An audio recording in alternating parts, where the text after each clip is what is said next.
You're listening to the Champions League on Talksport with Enterprise Rent-A-Car here for it. Book now at enterprise.co.uk. A couple of early goals. National League, Carlisle lead Hartlepool 1-0. And in the Championship, Portsmouth 1, Watford 0. Back-to-back defeats for Portsmouth. And they're looking to end that bad run. We mentioned Olympiacos winning on their last 3 visits here to face Arsenal. Gabriel was at centre-half when they lost 1-0 here 4.5 years ago in the Europa League. Season before that, a last-minute goal gave the Greeks a 2-1 win in the Europa League. Do you know Darren Bent, who was at left-back for Arsenal that night? I'm going to say left back for Arsenal then would have been, no idea. Bukayo Saka. Remember the days when he used to play left back? What number was he, like 57 or something? Some madness like that. I think that's a good education for him. He doesn't want to go back there. He wants to stay on the right, up front, so he's going to make that place his own, isn't he? So he doesn't want to go back there. The last time they met in the Champions League here, almost 10 years to the day, Arsene Wenger was still trying to build a team around Alex Oxlade-Chamberlain. The Greeks won 3-2. Their manager that night was Marco Silva. See, I would have got that. Would you have got that? No, you wouldn't. I've heard you on Drive, but there was no Googling. You say you would have got it, and you wouldn't have got it, I'm afraid.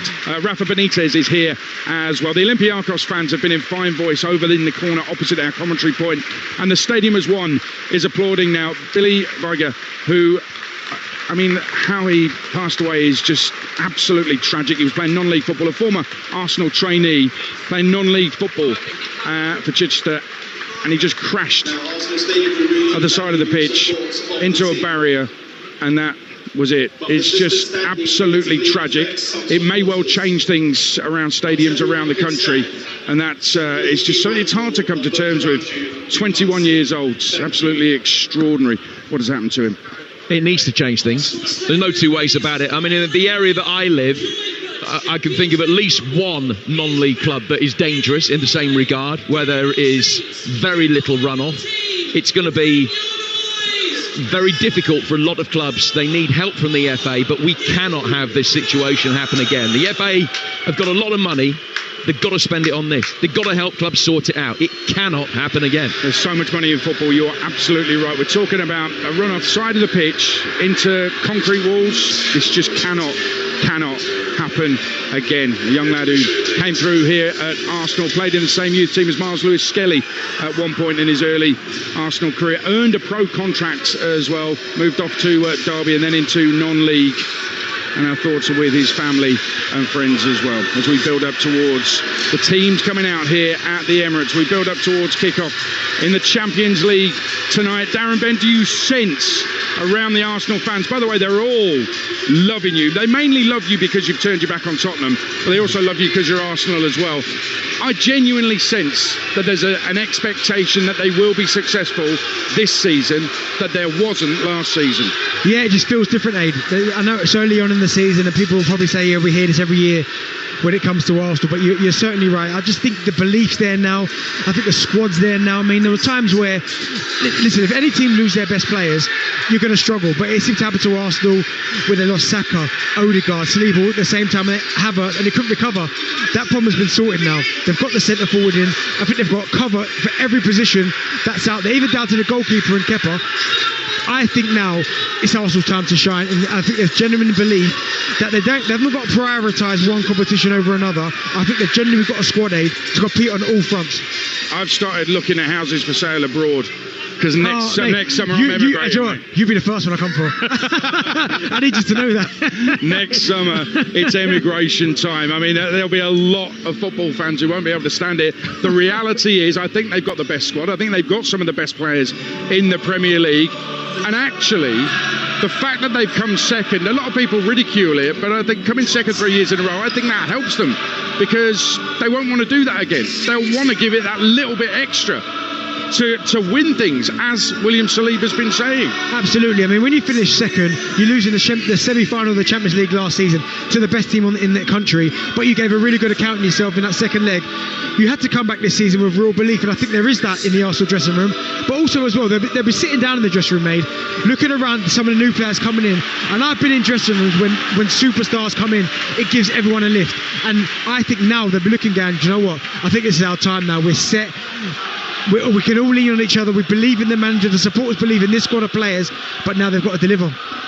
Well, the fans are delivering. I mean, it felt like 5 minutes ago this place was empty of Arsenal fans. They are all in, all making noise. Away in the corner, the Olympiacos fans have scarves above heads as we await the two teams coming out. They're both in the tunnel. Just cannot see a fourth successive Olympiacos win here at the Emirates against Arsenal tonight. But it's football. You never know. Over 90 minutes, anything can happen. But there is a real belief. There always has been with Mikel Arteta, but there's a real belief among the Arsenal fans as well. Remember a couple of weeks ago, pre-season, when there was some graffiti on the Arteta mural down the Hornsey roads, and maybe some wanted him out because he was going to sign Chelsea's Noni Madueke. All of that negativity has now gone. It's amazing what a very, very late winner at Newcastle can do for the confidence and feeling among the fans of a football club as the two teams make their way out onto the pitch here at the Emirates. Is this Arsenal's time? Is this the season it all comes together? Is this the season this club, the Arsenal, become champions of Europe for the very first time? Tonight should be a standard stepping stone along the way to that glory. Arsenal against Olympiacos, live on Talksport with former England striker Darren Bent, alongside your commentator Jim Proudfoot. Thank you, Adrian, and a very good evening to you for the start of Arsenal's home continental campaign. This is the first of potentially 8 Champions League games here at the Emirates, but every season laced with the promise of significant nights in April and May can be shaped by events in September and October. There's one thing that we learned from the first season of this revamped Champions League format. It's that there's a huge premium on finishing in the top 8 of this 36-team group, because avoiding that playoff round can make a huge difference. Last season, Real Madrid, Bayern, PSG, Milan and Manchester City all ended up in there. Now, whilst that might prove to be an outlier of what we can expect in future years, if Arsenal can finish in the top 8, they'll not only avoid an extra hurdle, but then they'll face a club from outside the top 8 in the round of 16. So to record that top 8 finish, 16 points remains the realistic target. Win tonight, they'll have 6 of them. They'll only need 10 from the remaining matches. A match at home to a side from pot 3 might not be the biggest draw, but this is the kind of game that could prove costly if it isn't taken care of properly. A much changed Arsenal side, line up like this: Raya in goal, White, Saliba, Gabriel and Lewis Skelly, Marino, Zubimendi and Ødegaard in a 3-man midfield, with Trossard and Martinelli wide of Gyökeres up front. On the bench, Kepa and Setford are the keepers, Mosquera, Saka, Eze and Timber, Nørgaard, Nwaneri, Calafiori, Rice and Max Daumann. Remember, he'll be the youngest ever Champions League player if he comes on in any Champions League game before the turn of the year. The Olympiacos side shows 3 changes to the team that was held by 10-man Paphos in a disappointing matchday 1 showing. Solanke in goal, Kostinha, Retsos, who made 1 appearance for Sheffield United back in the day, Pirola and Ortega are their back 4, Hesse and Danny Garcia, Gelson Martins, Chiquinho and former Wolves winger Pedence, with El Kaabi up front for Jose Mendilibar's Olympiacos, who are in their change kit of all grey tonight. Well, the atmosphere building. I mentioned, Benty, it's not the biggest draw. Match at home to pot 3 opposition is crucial, though, if you want to be able to successfully navigate the group.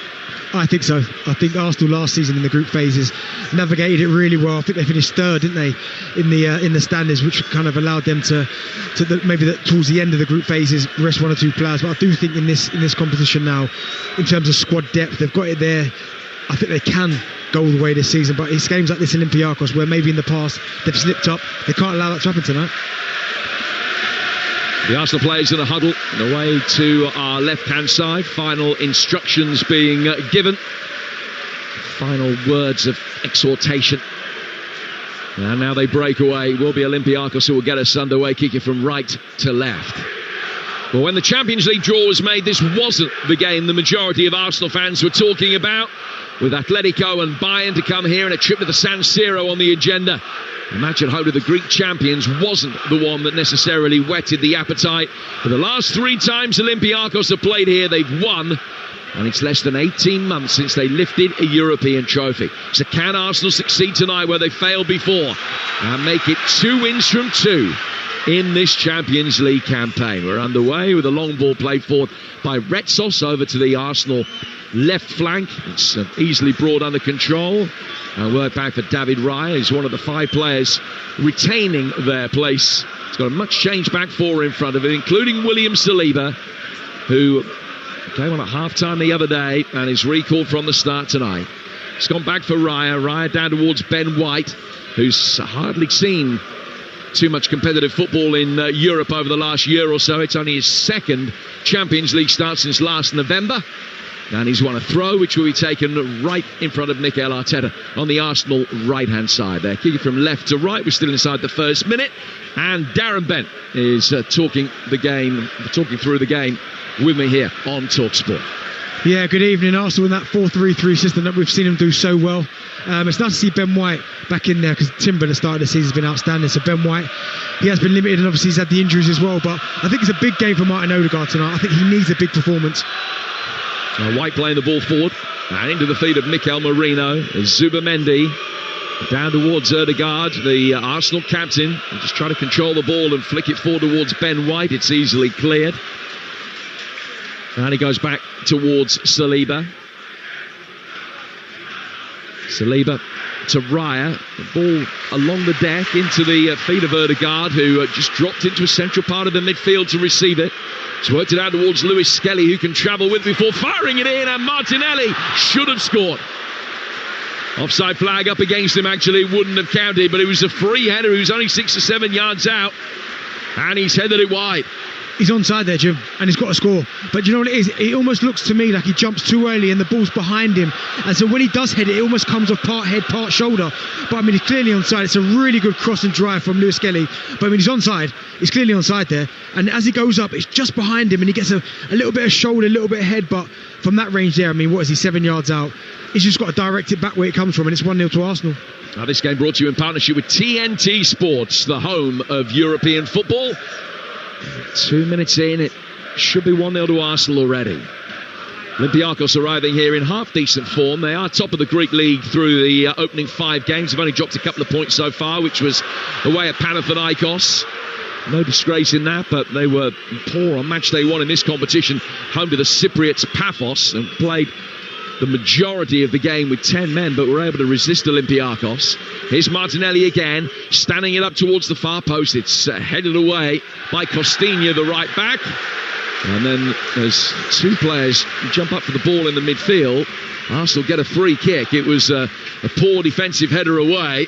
An even worse attempt from Gelson Martins to try and run forward and get on the end of it. He just ran straight through his man. And Lewis Skelly's got this free kick about 15 yards outside the box. Really clever from Lewis Skelly there, because he knows full well that potentially Martins is about to run past him. And he just gets his body across him and he feels that slight bit of contact. He's also obviously got a handful as well of Martin's shirt where the ref can't see it. And he just goes down and earns Arsenal a free kick in a really dangerous area. The first Champions League goal of the night in the 8 o'clock kickoffs in Germany, where Ivan Perisic has scored for PSV away to Bayer Leverkusen. Arsenal should already have scored here, and they've got another opportunity here from this set piece. Odegaard swings in, left-footed, deep towards the far post. Saliba heading it onto the shoulder of a defender. Ricochets up in the air. It's then cleared by Danny Garcia. And it breaks for Zubamendi. Zubamendi runs round it rather than working it straight back in. It's then fired long by Odegaard out towards the left-hand side for Trossard. Goes out of play for a goal kick right in front of the travelling Olympiacos supporters who've been in fine voice throughout the course of the afternoon, both in and around the precincts of the stadium and in the away end over the last hour and a half or so. Just go back to that point that you made about Odegaard. Big game for him. You still trusting him 200 games into his Arsenal career, or do you now feel that he's a weak link compared to some of the others? I don't think he's a weak link, but I just think for so long he's been so crucial to Arsenal, and his standards have slipped. I mean, when I say standards, we know he had the big ankle injury, but you have to go back to 2022. I mean, his best 15 goals, 7 assists. That was the Martin Odegaard that the Arsenal fans tend to love. But I genuinely feel now, Jim, there's about 4 or 5 positions in this Arsenal team. It could go either way. You start with left back Lewis Skelly or Calafiori, both fantastic. You go Martin Odegaard at that number 10 or Eze. You've got Trossard and Martinelli. There's so many players now that are vying for positions, and I think that's important for Arsenal. Odegaard with a little reverse ball down the right-hand touchline. Martinelli has just kept it in. It was very close. He's worked it back here for Odegaard. Long left-footed ball fired out towards the far side where Trossard can bring it under control. Gelson Martins has forced him to play it back towards Zubimendi inside the centre circle. It comes down for Odegaard again, and now out towards Ben White. Deadlock broken in one of our featured games in the Championship at Carrow Road. Mike Sewell. 21 minutes played, Norwich 0, West Brom 1. Josh Maja with his first goal since the beginning of the year, making his first start since January as well. Excellent work down the right by Samuel Illing Jr. He got towards the dead ball line, cut it back. Kovacevic pushed it away, and then Cordoba pushed it into the path of Maja just outside the 6-yard area, and he converted to make it Norwich 0, West Brom 1. Josh Maja with the goal. The Albion could finish the night as high as third if they win that game. Norwich hoping to avoid a fourth successive home defeat at the start of the league season for the very first time in their history. West Brom leading at Norwich. Portsmouth with the goal up at home to Watford. It's goalless at Millwall. And at QPR, with only just kicked off, well, about 5-6 minutes or so ago, in an 8 o'clock kickoff. The others all 7:45 games. That PSV goal of Bayer Leverkusen incidentally ruled out by VAR for an offside. Still 0-0. Here's Odegaard, edge of the D, rolling it down for Martinelli. Right-hand side of the penalty area. His left-footed cross is comfortably blocked by Pirola. He'll come back down towards Martinelli again, faced up by Ortega this time with an opportunity to try and go outside him. He's just passed that up. He's gone back for Ben White. Zubimendi. Left-footed ball over the top from Gabriel's overhit. Goes straight through for the goalkeeper, Salakis. And it's still 0-0 through 7 minutes here on Talksport. I mean, Arsenal started off really sharp. A couple of times Martinelli's got the ball on this right-hand side. I think when it comes out to him, can he whip it in first time? Gyökeres makes the run to the near post, and he just kind of takes an extra touch. Cross comes in from the Olympiacos right, straight into the hands of David Raya. I think the principal complaint from the Olympiacos supporters after that game against Paphos was the fact that they dominated possession. They had a stack of chances, but none of them were particularly good chances. They've almost got a shoot-on-sight policy. They'll be prepared to try and work openings in the same way that a lot of sides do. Instead of that, they will just have pot shots rather than coming back out to try and create something more effective, and as a result of that, not scoring a huge amount of goals at the moment. Now they've got a set piece to defend here because of a foul by Ortega as Martinelli made his way forward. It's just a shoulder straight in the back of Martinelli, who ended up going down. Now the free kick will be taking a yard into the right-hand touchline. Poor defending. I mean, you do your homework whenever you play against anyone, and you know one of Arsenal's strengths are the set plays. So in that position there where Martinelli's going away from goal, the ball might even probably roll out. You've almost given him that opportunity to go down by pushing him in his back. It's poor defending from Ortega. Gelson Martins, the one man in the wall. And Martin Odegaard will take the free kick. It's 13 yards from the dead ball line, right on the right-hand touchline, swings it in, but too close to Salakis. The goalkeeper able to make a comfortable catch. Runs to the edge of his penalty area and then makes his way back again. Now he will drive it, having been given the count by the referee. Long ball forward, is a half-decent one as well. Chased after by Danny Garcia. Now the flag's up over on the far touchline. It's another Arsenal free kick. 8.5 gone, 0-0. Great defending there from Lewis Skelly, because El Kaabi's got the run on him, and he managed to get back, get his body in again, get his body between man and the ball, goes over when he feels the contact and earns Arsenal a free kick. But I mean, it's a good opportunity there from Martin Odegaard with that free kick. Just got to put too much on it, because every single time Arsenal get a free kick in that type of area, at the side of the box, anywhere around the penalty box, you think if the ball's in with quality, they look like they want to attack it. Gabriel Saliba, it's almost an opportunity gone when you overhit it like that. He's got a decent reputation, El Kaabi, the leader of the line for Olympiacos. 3 goals for him this season, but in Europe for Olympiacos, he's got 23 in 28 ties, which is hugely impressive record. That includes the winner in the Conference League final back in 2024, when Olympiacos lifted their first ever piece of European silverware, beating Fiorentina. They beat Villa in the semi-finals to get that far, and he got a hat-trick at Villa Park and then another 2 in the home leg of the semis. El Kaabi certainly knows what it's all about, the leader of the line, if they can create decent opportunities for him. They'll try and bring it forward here with Chiquinho. Ball works out towards Gelson Martins on the right-hand side. Now Carby making a run towards the near post area. Arsenal can easily get it away. And then a further touch puts it out of play for a throw over on the far touchline that Costinha, the right back, will take. The hurl back for Retsos, South African-born Greek international centre-half. Finds Pirola, his centre-half partner, and he in turn goes all the way back to the goalkeeper. Salakis with another long ball forward. Trying to isolate El Kaabi up against Saliba. And Saliba made a run across the face of the penalty area there. The ball hit his back. Raya could come out and catch it. The flag did come up against El Kaabi anyway. Arsenal playing on, have then given the ball away to Heze in the midfield. Martins with a little touch. Heze finds himself under immediate telling pressure, and Lewis Skelly can work it forward. Ball played down the Arsenal left-hand side, where it's put away by Retsos and out of play for a throw. Yeah, lovely pass from Lewis Skelly again into Martin Odegaard really early. He didn't allow Olympiacos to set. The moment it was there to pass it forward, he zipped it straight into him, and it was just Odegaard's touch at that last minute let him down. But I really like the way that Lewis Skelly started this game. He's looked sharp. He's won a couple of free kicks. He's been on the front foot. Gyökeres chasing, trying to get on the end of a through ball from Marino, and Lewis Skelly then gives a free kick away, fouling Chiquinho.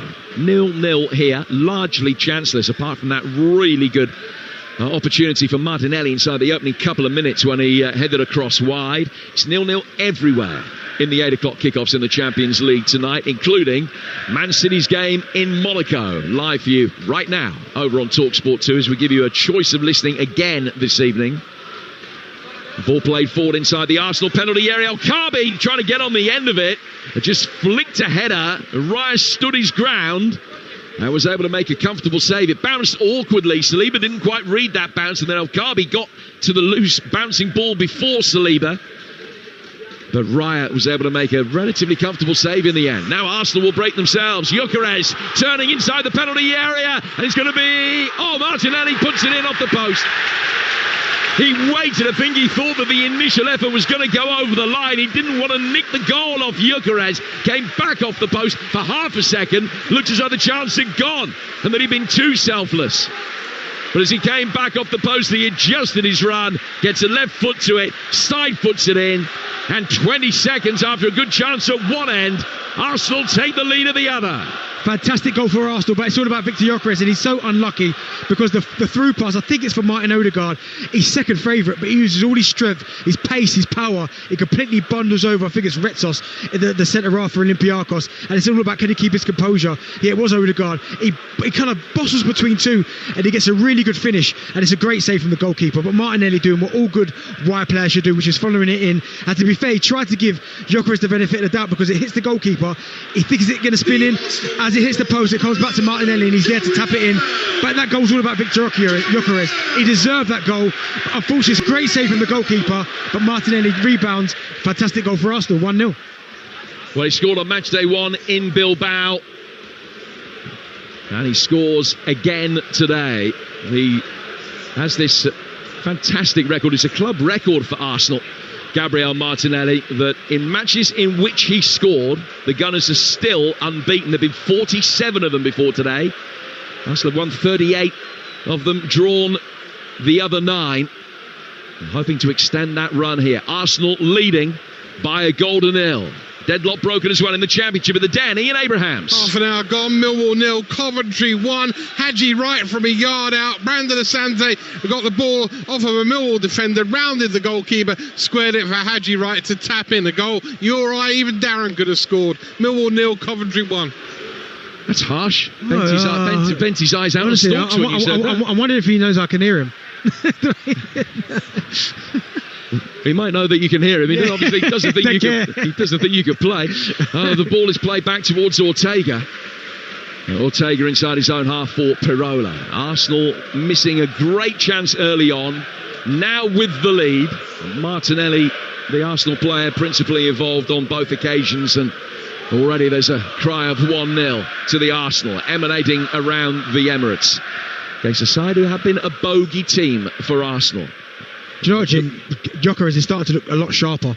The first couple of weeks of the season, you could tell that he maybe hadn't played much football with the situation at Sporting, but I think the last few weeks he started to look like himself that we saw last season. I mean, the run for the goal there, where he's absolutely completely destroyed Parola and Retsos, the two centre halves. He's got between it, got his shot off.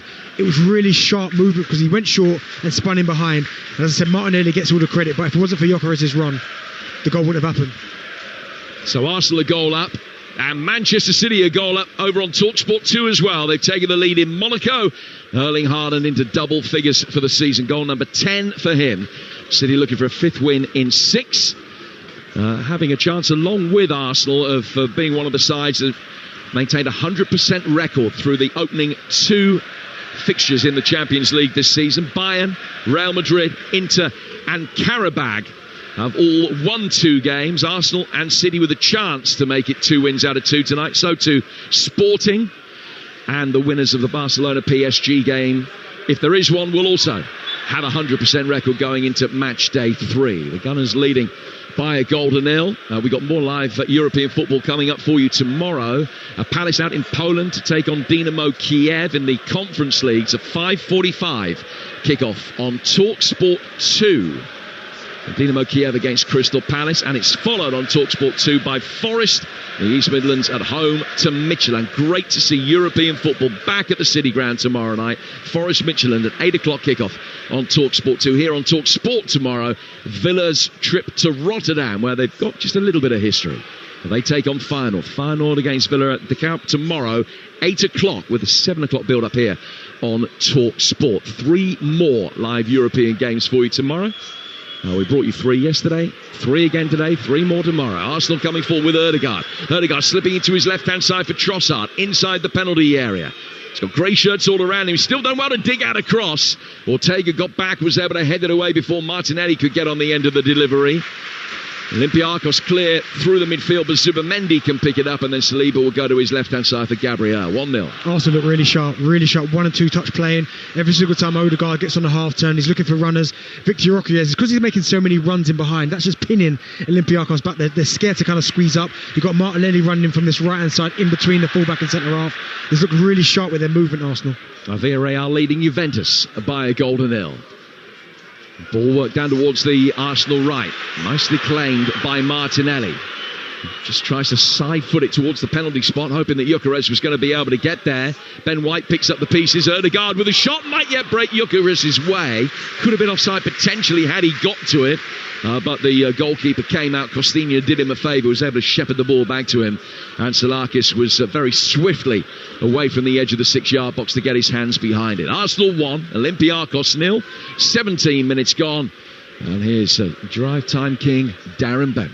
Yeah, Arsenal there looking, again, I've said it before, looking so sharp. I mean, Ødegaard is almost not coming out of that little pocket from around the centre circle. He's linking really well with Gyökeres, and even there, that's where Martin Ødegaard's at his best, when he's on that half turn on the edge of the box and he tries to get a shot off, and it gets blocked, but Gyökeres is there following it in. So again, the movement, the 1 and 2 touch play from Arsenal has been really impressive this first 17 minutes. That Manchester City lead in Monaco has lasted only 3 minutes. The Monegasque back on level terms, 1-1 with Teza scoring the equalising goal. So Monaco 1, City 1, Villarreal 1, Juventus 0, Arsenal 1, Olympiacos 0 here. The only goals in the Champions League so far. And in the Championship, Coventry leading at Millwall, West Brom leading at Norwich, Portsmouth a goal up at home to Watford. And in the 8 o'clock kickoff, QPR against Oxford still 0-0. Well, it brings you up to date here on Talksport. Remember that Monaco City game live for you right now over on Talksport 2. Olympiacos in possession here in North London on a unseasonably mild evening. I reckon it's still t-shirt weather here in North London, although clearly Jim. Well, I mean, I am. Yeah. I can't understand you lot wearing thick coats. I must admit, this is still mild.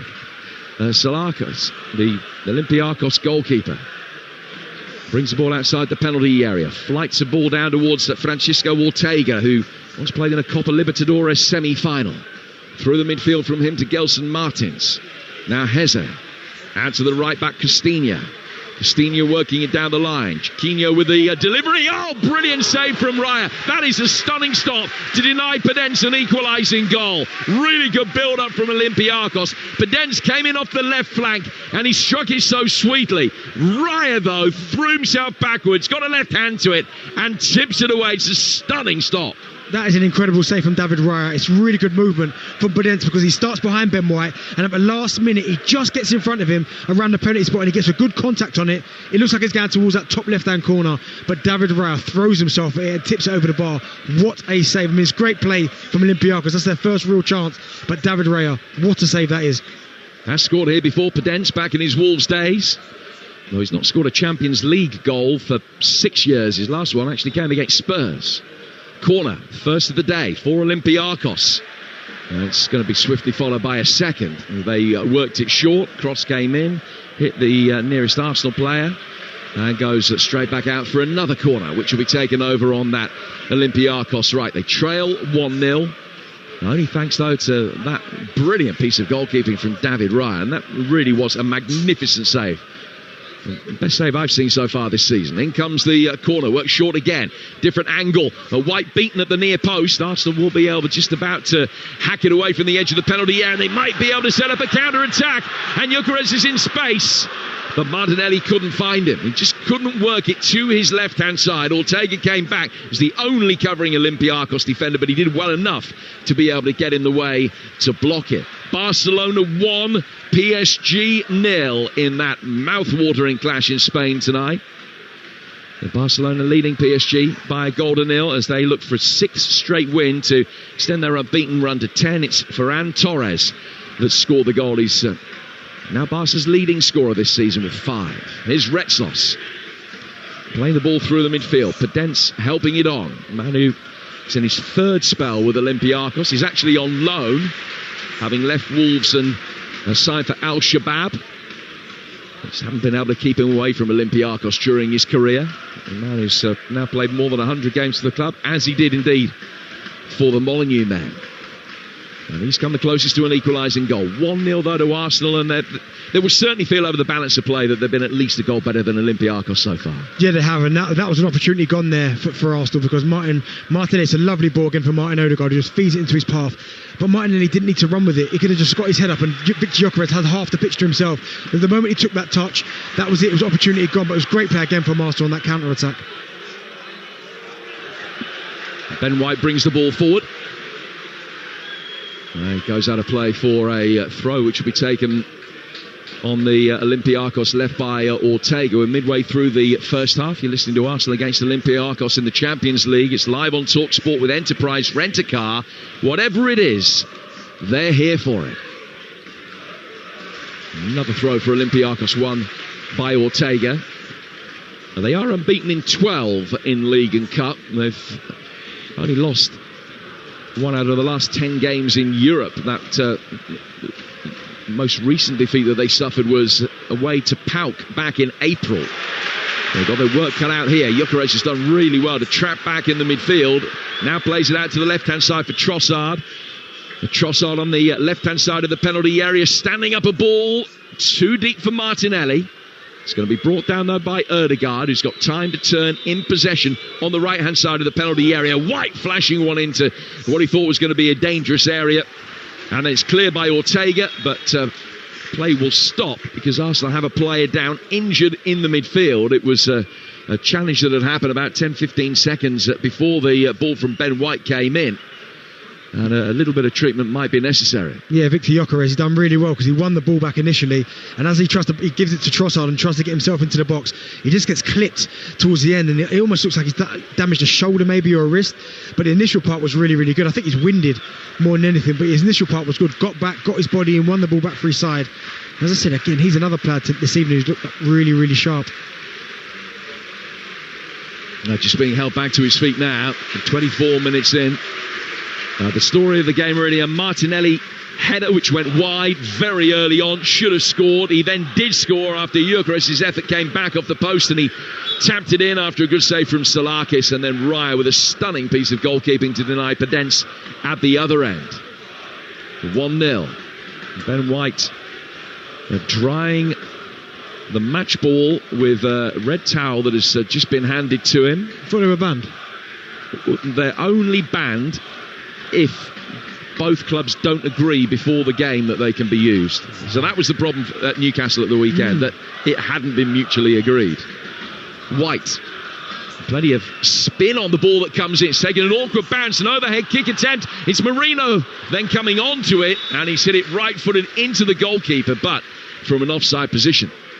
And it's a free kick to Olympiacos, who trail 1-0. Yeah, it's good. It's unlucky for Martinelli. I would have liked him to see him just maybe, as he flicks up in the air, maybe just touch it to the side. Trossard had pulled off to a really good area where he had a little bit of space, pocket of space, and maybe he could have got the shot off. But I think by the time Martinelli went for the overhead kick, the ball had dropped.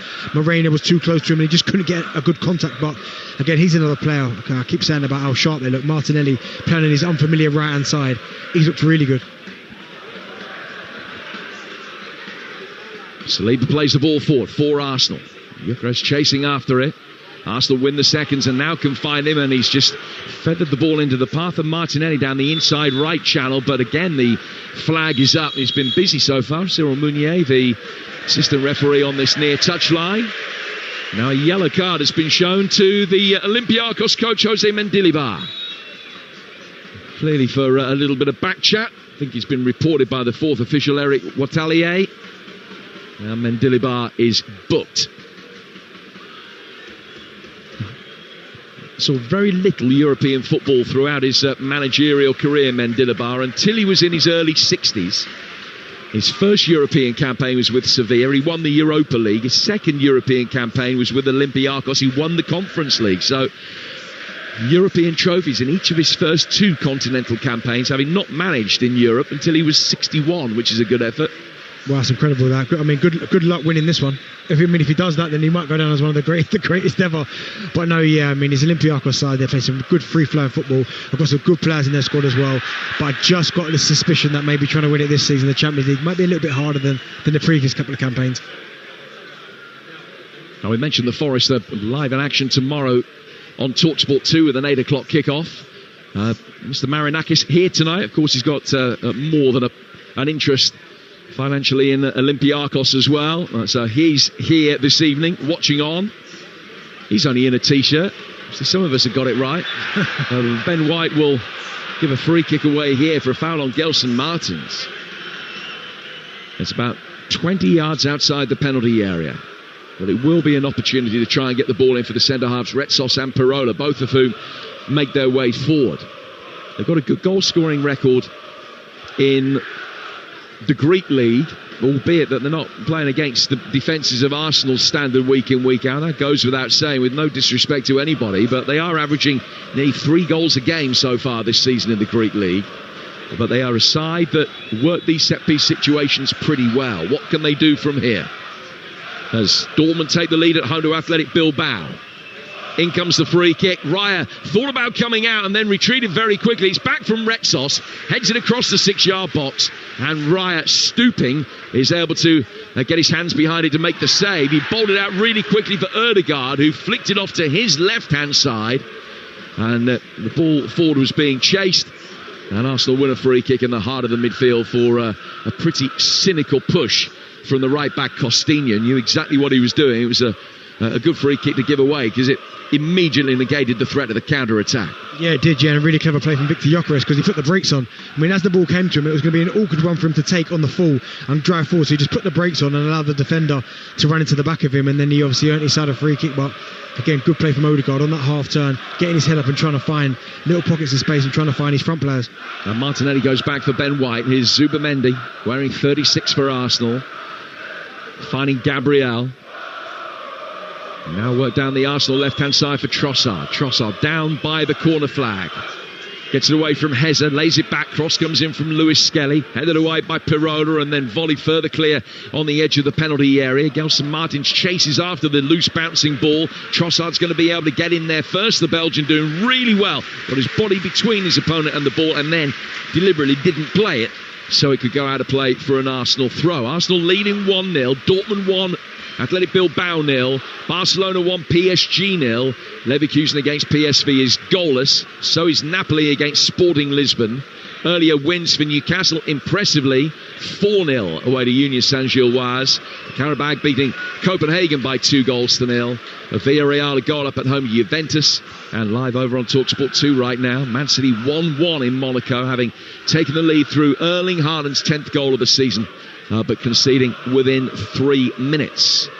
Here Arsenal, about 1 Podence chance apart, have been pretty comfortable so far, and they're very good value for the 1-0 lead. Do you know what they are? But I'm having a look at Mikel Arteta, and he's going absolutely ballistic down on the sideline, and I think that's because the amount of times the ball's going into Martinelli, he's almost just flicking it blind and giving the ball away. And every single time, I think it's happened the last 3 times that Ben White's given him the ball. You could just see Mikel Arteta, the manager, going crazy, going hold on to the ball. I don't know if he's having a go at Ben White for passing it to Martinelli because he's got no options, or Martinelli giving the ball away. Well, White these days very much second choice right back. Hasn't played in the Premier League since the opening weekend. It's only his 3rd appearance in League or Cup so far, having started that game against Port Vale as well. Arsenal working forward here. Brilliant run from Gyökeres towards the edge of the penalty area, inside the penalty area, and a sensational piece of defending from Pirola, who just came in, forced Gyökeres to hurry his shot, and as a result he spooned it over the bar. Yeah, I mean, I thought it was good defending there, to be fair, from Retzos. I thought he got his foot in and made the last-ditch tackle. But no, again, movement, really sharp, Gyökeres. But I just think if he gets his head up again, Martinelli's got to tap in. He taps it in the empty net, but he went for glory himself. I'm never going to have a go at a striker for that. But I think if he just looked up when he took that first touch, Martinelli was free. I guess it's difficult. You're at a new club. You've got a reputation for scoring dozens and dozens of goals. You come to a new club, but you haven't scored in your last 4. Must be playing on his mind. I mean, he won't have gone 4 games without a goal too often over the last 4 or 5 years. So you can understand his desire just to break this little mini drought that he's on, and to have that little selfish urge in front of goal at the moment. Yeah, he almost needs a... Well, bring it forward again with Trossard, and his shot goes high up in the air, headed back on by Marino, but easily cleared by Ortega. Yeah, he almost needs a goal where then he'd set himself down, because at the minute you can see he's kind of scratching a little bit. As Erdegaard tries another one, and that almost breaks Gyökeres' way. Gelson Martins is going to be able to clear. Just snatching at those opportunities. I think Lewis Skelly thought that he'd fouled his man. The whistle didn't blow, so he then contemplated playing on, and as soon as he did so, now the referee has given the free kick Olympiacos as well. I'll try for a 3rd time to finish that point. To finish that point, Victor Gyökeres, he almost needs the goal where he doesn't think about it, and it just almost, he taps it in, because as you said there, when you look throughout his career, he's someone who scores goals in bulk. Like, I mean, last season for Sporting Lisbon, I mean, the record is absolutely outstanding. But you're right, you get a bit apprehensive when you haven't scored for 4 games and you're not used to it. You start trying things maybe that you wouldn't used to. But he's playing in a good side that create a lot of chances. Eventually the goal will come, and the way that he's kind of worked hard for the team, his teammates will appreciate that. So I've got no doubts eventually the ball will go in the back of the net for him, but he's just got to stay patient and keep going in the right areas. Half-time at Fratton Park in the Championship. Portsmouth leading Watford by a goal to 0. So they look to get themselves out of the bottom 6. Only their 7th goal of the season. Yang with it very early on. It's half-time there, and half-time as well at Carrow Road. Mike Sewell. Norwich 0, West Brom 1. Josh Maja's first goal since New Year's Day, but much of the credit should be given to Samuel Illing Jr., whose powerful run down the right to the dead ball line created the panic in the Norwich defence, and eventually Jose Cordoba pushed it into the path of Maja. Norwich 0, West Brom 1. So the Albion leading there, and as I mentioned earlier, if they can get their first win in 4 tonight, and they were very unlucky not to win on Friday in our live commentary game on Talksport 2 at home to Leicester, the Albion could be back up into the top 3. It's a free kick which will be taken over on the Olympiacos right. They're trailing by a goal to 0, and so Gabriel Martinelli with it just over 20 minutes ago. We've now played 33. I just wonder if Olympiacos might look at their style, because even if they're playing like a 4-2-3-1 system, with the likes of Zubamendi in there, Odegaard, Moreno, Lewis Skelly's going in there as well, they're just getting overrun in there. And every single time Arsenal turn the ball over, they turn the ball over, Olympiacos, Arsenal got 3 or 4 players that are free. And Marino, Odegaard, now down towards the right-hand side for Martinelli. Martinelli's got Ben White coming forward in support. Didn't play him in, he's whacked it in left-footed himself. As the defender Costini got a touch on that, he has just a flick of the brow on its way through, goes out of play for a corner. Was that the wrong decision, though, from Martinelli? Yeah, for me it was. Ben White made a really good overlapping run on this right-hand side. If he just leaves it in there, he's got the freedom, Ben White, to kind of pick the pass or pick a cross that he wants to do. And if anything, Martinelli got away with it there because it was a poor cross.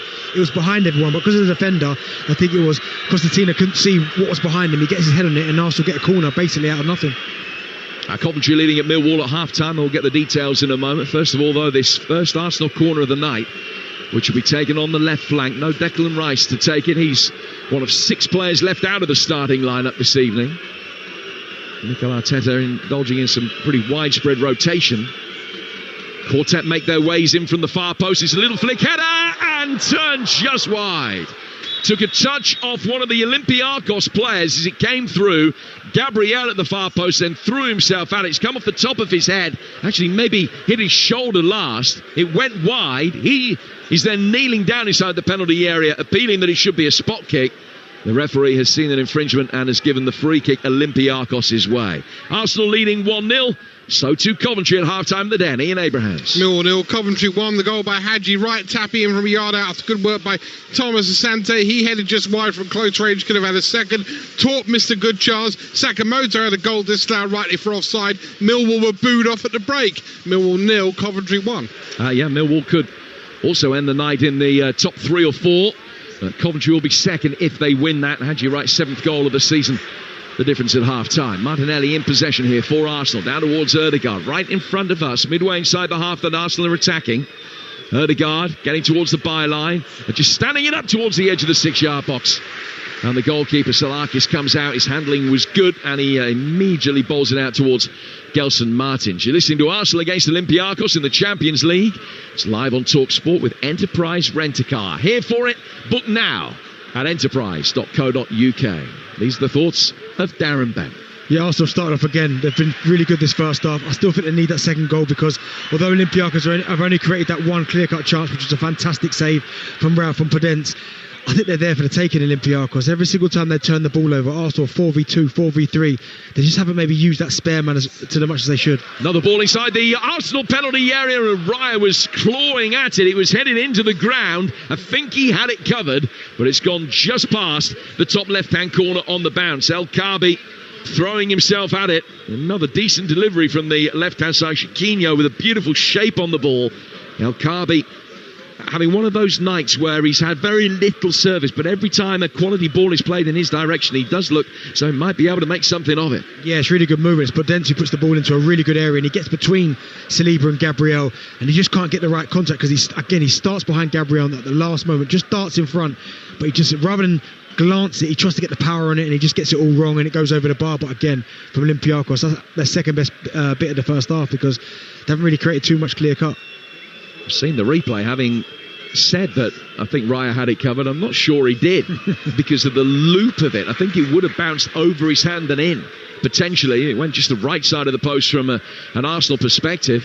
Now they're on the front foot again with 7.5 to go to half-time on Talksport. 1-0, courtesy of Martinelli's goal.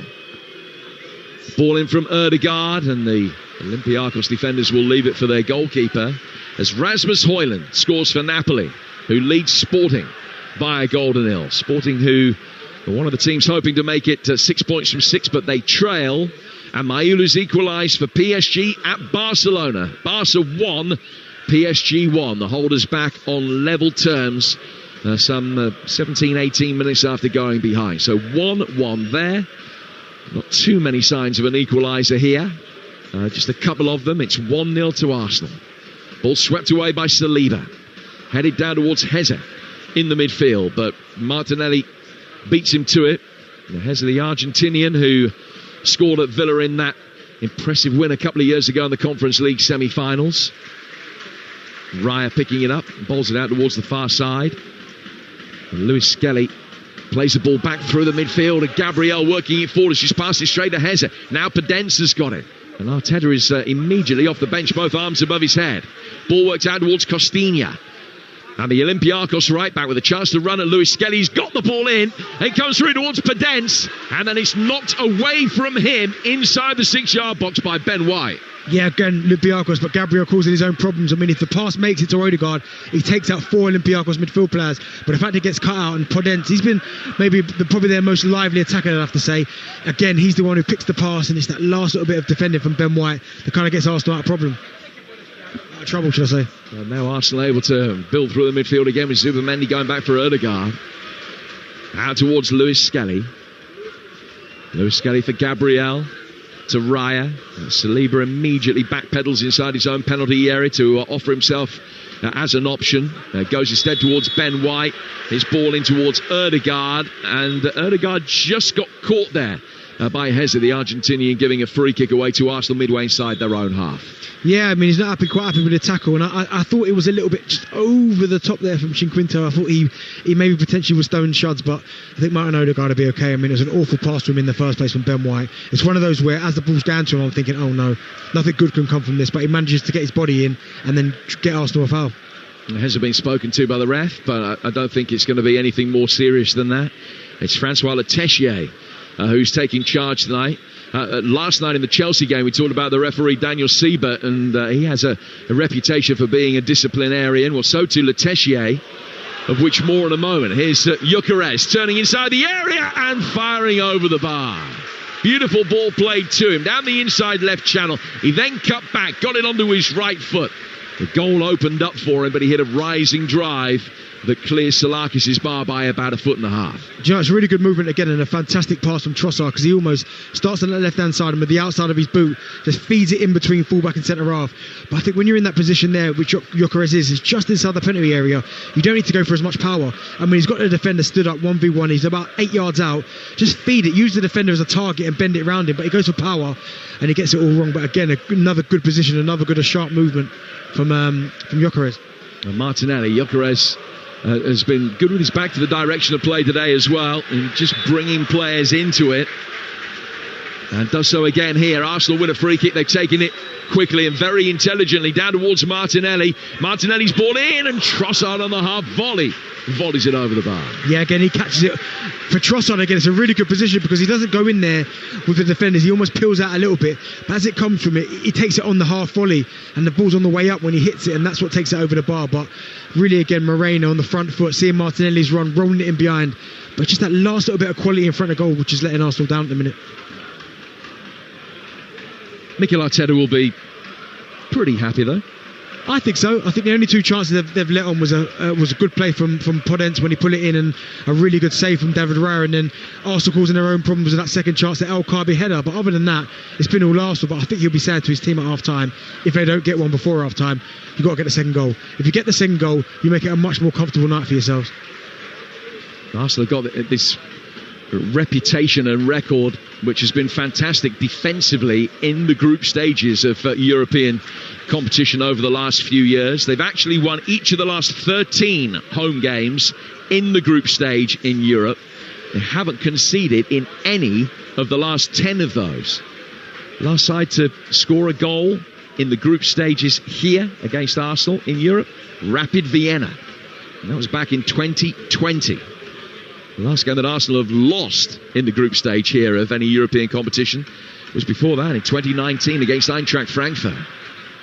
Gelson Martins bringing the ball forward down the right-hand side. You have to remember, though, that although Arsenal tend to get off to winning starts at home in Europe, the last team to beat them in such a fixture was Olympiacos, who just, and it is nothing more than a statistical quirk, but they have this really good record here. The only foreign side ever to win 3 successive matches here at the Emirates. Looking to try and make it 4 tonight. Ball is in the Arsenal penalty area. It's looking for El Kaabi. It's knocked away.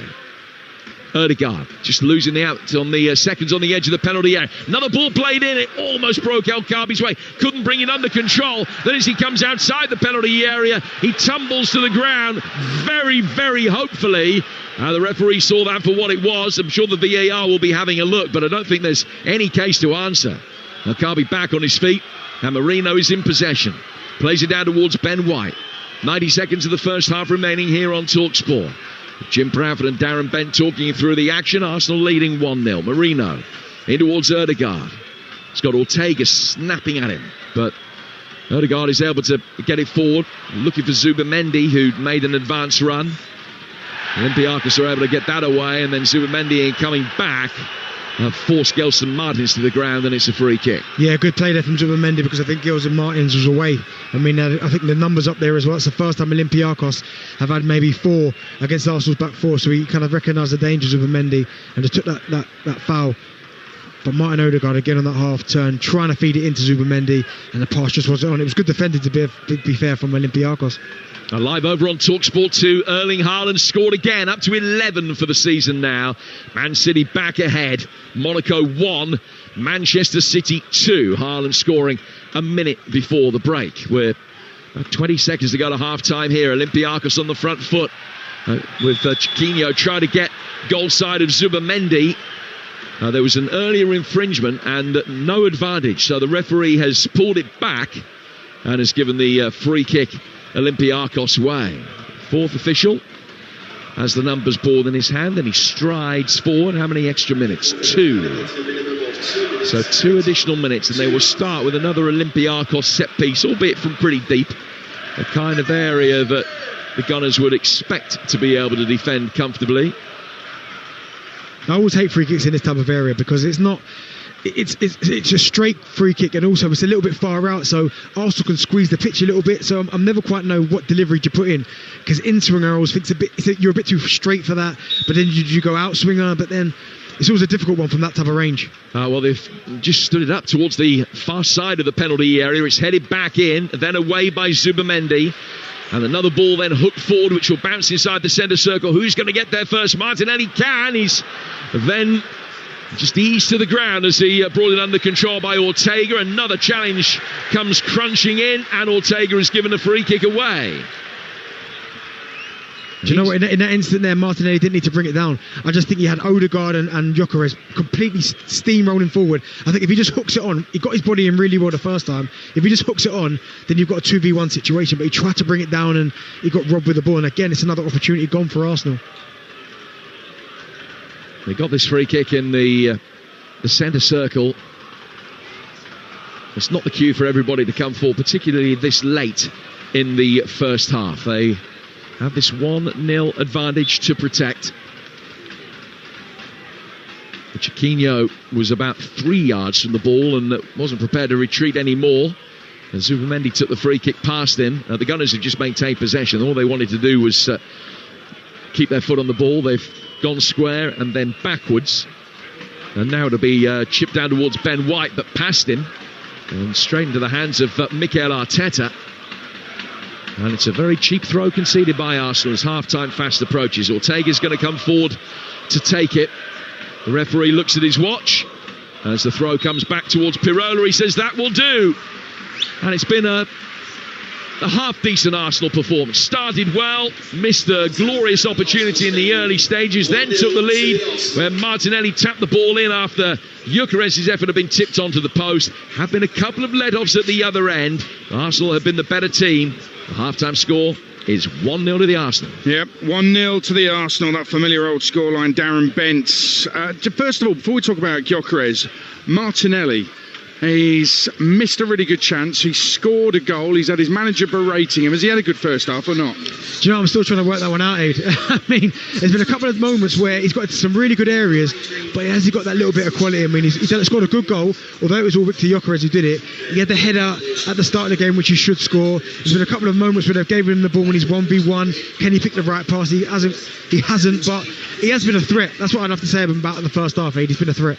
Gyökeres unlucky not to score the goal Martinelli did score, and he's actually probably deserved a goal. He's missed a couple of chances, Gyökeres, but I love his strength. His confidence is clearly there.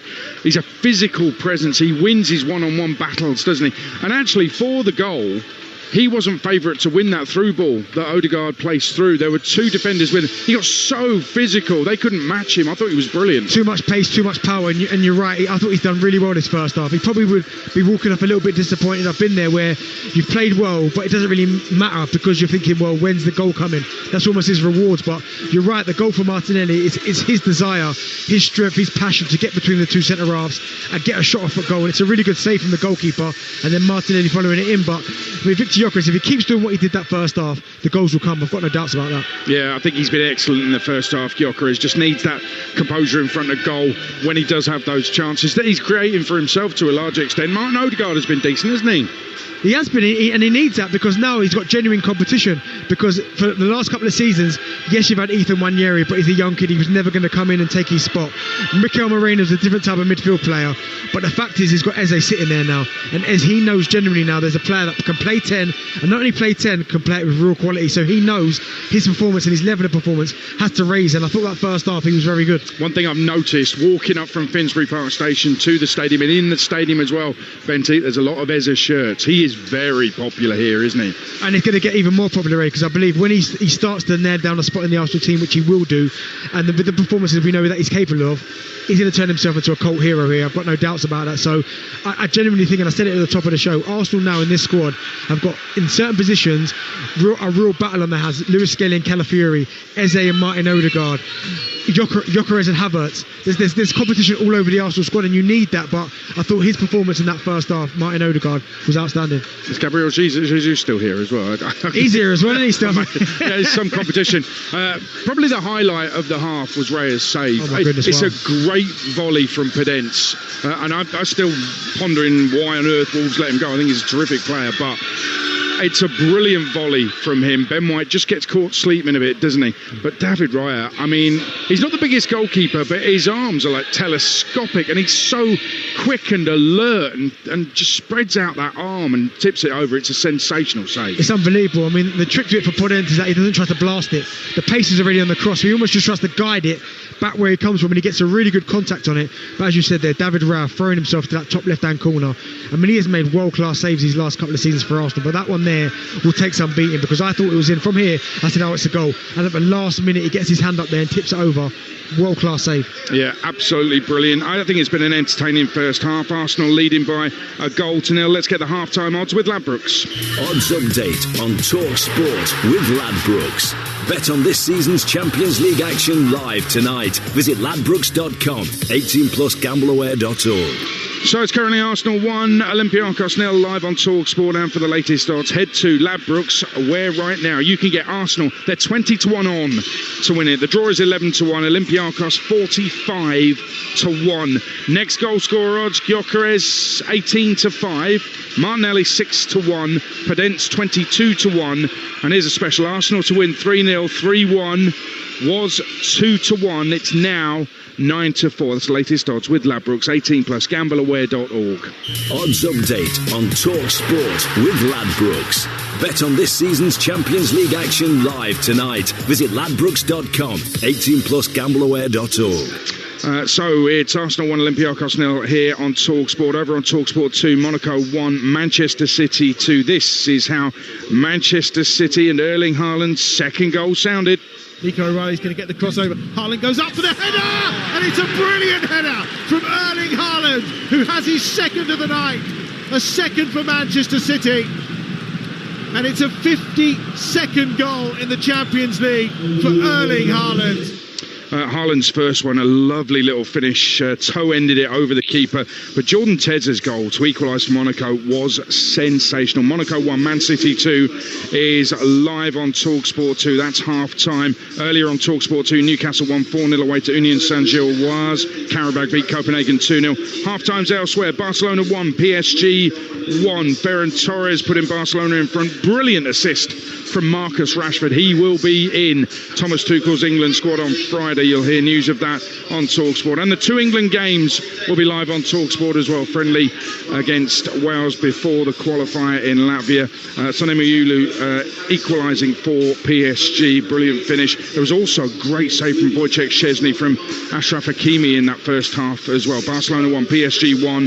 Leverkusen 0, PSV 0. Ivan Perisic's early goal was ruled out correctly for offside. Dortmund 1, Athletic Bilbao 0. Napoli 1, Sporting Lisbon 0. Brilliant run from Kevin De Bruyne.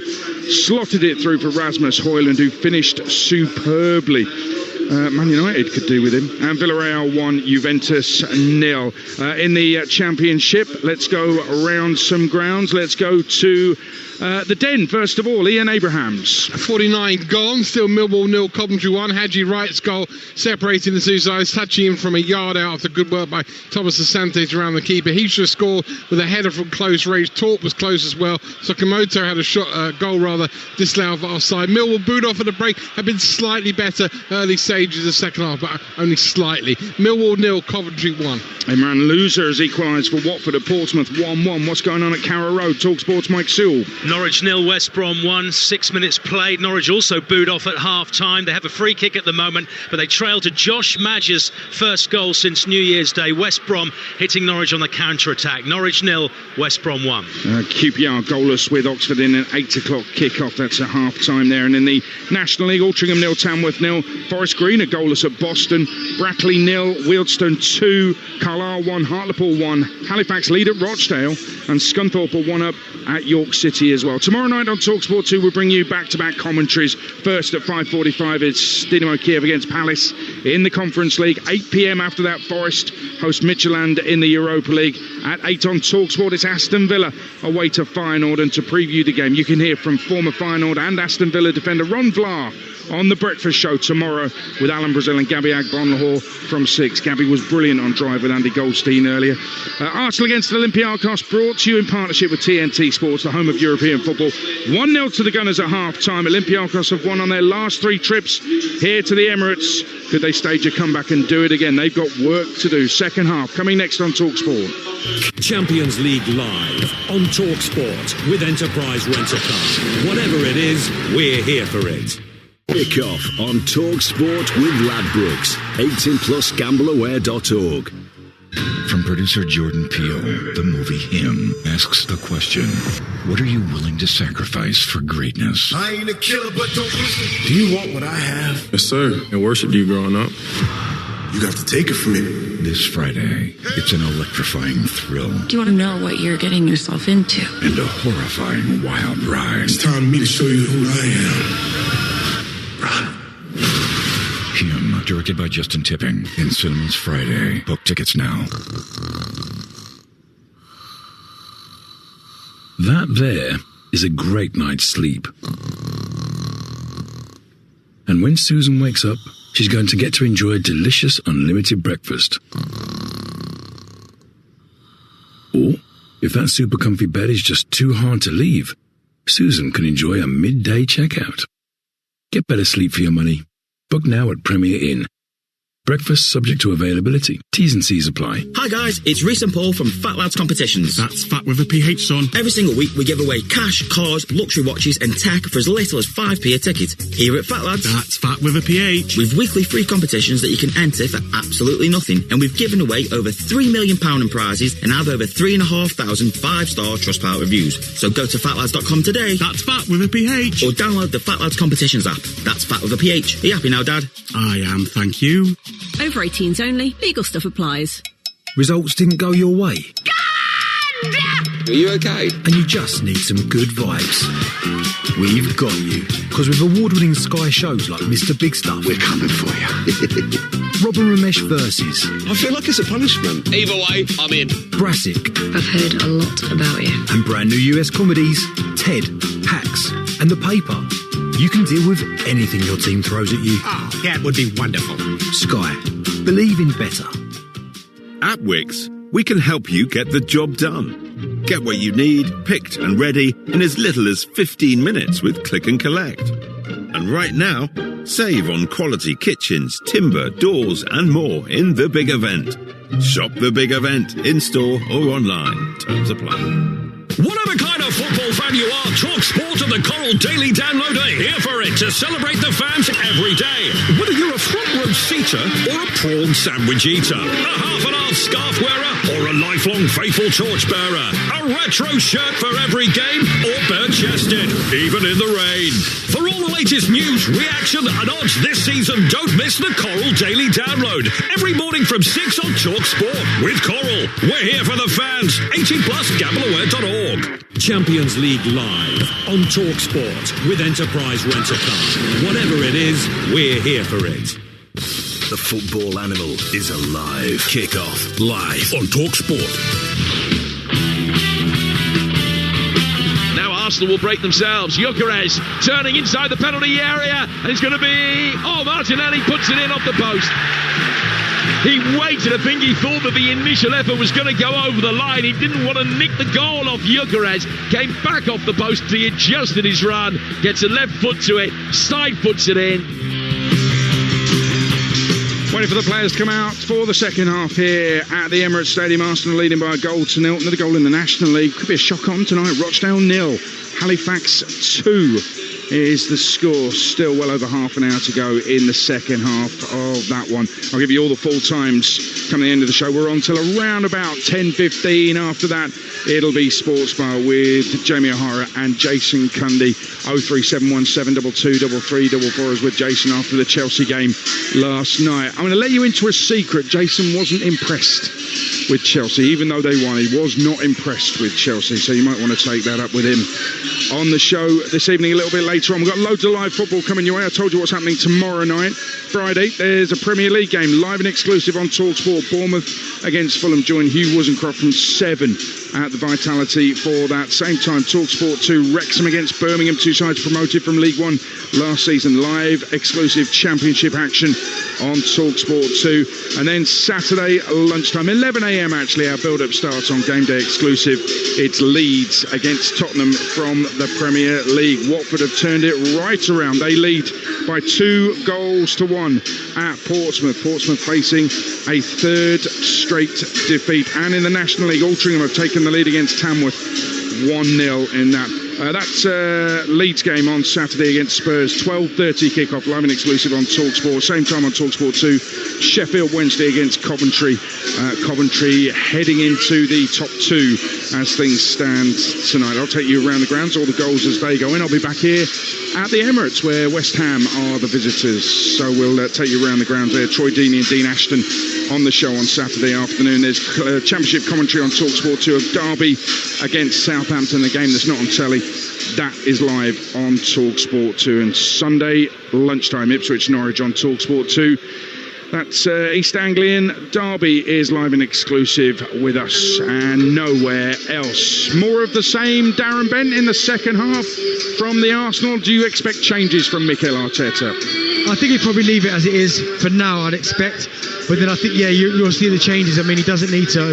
We've spoken about it all day, about the squad and the depth that it's got. I think there are players like Ben White potentially who need minutes, and Lewis Skelly. So I expect maybe those guys to maybe go the distance. But other than that, I can see him making changes. I'd like to see Eze come on for sure, definitely. It would surprise me. What you like to do is change one of the centre half. Mosquera, he'll probably come on as well. But there are options there. Norgard potentially coming on as well. So I think for the first 10 he might leave it, but then we'll see changes. They really have got the best squad, haven't they? It's unbelievable. The names you're pulling out there of players who are on the bench, extraordinary. Well, the Arsenal team are on their way out. Olympiacos are already there. Jim Proudfoot in commentary mentioned that last group stage goal for a European opponent here in the group stages was in 2020 from Rapid Vienna. But to carry on a Goldstein joke from Drive earlier, it meant nothing to them. Vienna lost 4-1 to Arsenal.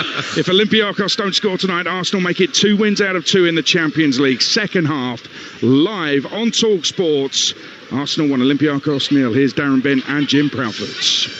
If you didn't hear that segment earlier, by the way, on Drive, it was very funny. I mean, it was basically workplace bullying of Gabby from Andy Goldstein. So he played the first 15-30 seconds of Vienna by Ultravox. He said to Gabby, do you know what this is? He said no, and he says, what, it means nothing to you? Gabby goes, no, and no, it doesn't mean anything to me. And so it went on, and Gabby, I think he just sailed over me. Then you saw the light bulb, the little cartoon light bulb of realisation dawn above him. Honestly. Yeah. It was very amusing. You back with him tomorrow? Yeah, he's a wily old fox, old Goldstein, isn't he? He is indeed. There'll be a good listen tomorrow, always is. We're back underway here. It's 1-0 to Arsenal. They're kicking from right to left in this second half, and immediately pump a long ball forward, down towards Trossard. It's going to be brought under control by Lewis Skelly, but Gelson Martins has been fouled. So Arsenal lining up with Raya in goal, White, Saliba, Gabriel and Lewis Skelly, Marino, Zubamendi and Erdegaard, Trossard, Gyökeres and Martinelli. They've got Mosquera, Timber, Calafiori, Nergard, Rice, Saka, Eza, Waneri and Dauman as the outfield players on the bench. Olympiacos, Salakis in goal. They haven't made any changes either yet. Castilla, Retsos, Pirola and Ortega. Heza and Danny Garcia. Martins, Chiquinho and Pedence. And El Kaabi up front. Pedence and El Kaabi have both had chances. Pedence forcing a magnificent save out of David Raya. I mean, certainly one of the best 5 or 6 saves he's made as an Arsenal goalkeeper, if not higher than that. Arsenal in possession in front of us. We're situated here only about sort of 20-25 rows from the action, midway inside the half that Arsenal are defending in this second half, in front of the clock end. Ball worked forward towards Heza on the edge of the penalty area. Tries a left-footed snapshot. It's blocked. Chiquinho with an intricate little back heel flick. Looking for Gelson Martins. It's cleared relatively easily by Zubimendi. He's won a throw, which will be taken on the Arsenal left-hand side. So, what do you want to see more of from the Gunners in the second half, Benton? Definitely more clinical in the final third. I think they've had options there to certainly get that second goal, and they've just chose the wrong option or the wrong finish at the wrong time. I think Gyökeres' all-round play that first half I thought was outstanding, as we spoke about at half-time. But I think in the final third, can he go ice-cold? Can he get that goal? Martinelli, another one, getting into good areas. Can he choose the right option, not shoot all the time? Can he play the little overlap to Ben White, who's been making some fantastic runs that first half? Just a little bit more clinical, a little bit more ice-cold in the final third, and I'll be happy. This game brought to you in partnership with TNT Sports, the home of European football. 1-0 to Arsenal after 47 minutes, and over on Talksport 2. We're about 30-40 seconds ahead of us. It's Monaco 1, Manchester City 2. Elsewhere, Barcelona against PSG is all square at 1-1. 0-0 Bayer Leverkusen PSV. Villarreal leading Juventus 1-0. Napoli beating Sporting by the same scoreline, and Dortmund a goal up at home to Athletic Bilbao with an impressive win for Newcastle earlier today, 4-0 in Belgium. Arsenal bringing the ball forward. They're inside the penalty area, but it's cleared away towards Heza. And now Daniel Pedence has it. He's played it back to the edge of his own box. And the left back Ortega booms a long ball forward. El Kaabi going up for it. It's then volleyed through space out towards Gelson Martins. Ben White shows him inside. Nice little reverse ball. Chiquinho is thwarted by Lewis Skelly. Gabriel immediately turns and puts his arm up for an offside that wasn't forthcoming. Gelson Martins' next phase of play brings it forward, and he's won a corner as his cross-come shot is blocked. And the Olympiacos supporters delighted with the start that their side have made in the second half. Yeah, especially Gelson Martins as well, because he started off really sharp. He was over on this right-hand side just now when he tried to make something happen. He's moved over to that left-hand side, and it was a lovely little pass. I think it was into Chiquito. Really nice pass, and obviously they've gone out and earned themselves a corner. Juventus have equalised at Villarreal, 1-1. In comes the corner. Olympiacos looking for an equaliser, but Gyökeres is back there at the near post there. Head that corner away. Retsos chases after the bouncing ball. The centre-half's out of position if Arsenal can win it and get it forward quickly. They did win it. Martin Ødegaard chasing after it, and then there was a foul over on the far touchline on, I think it was Martinelli.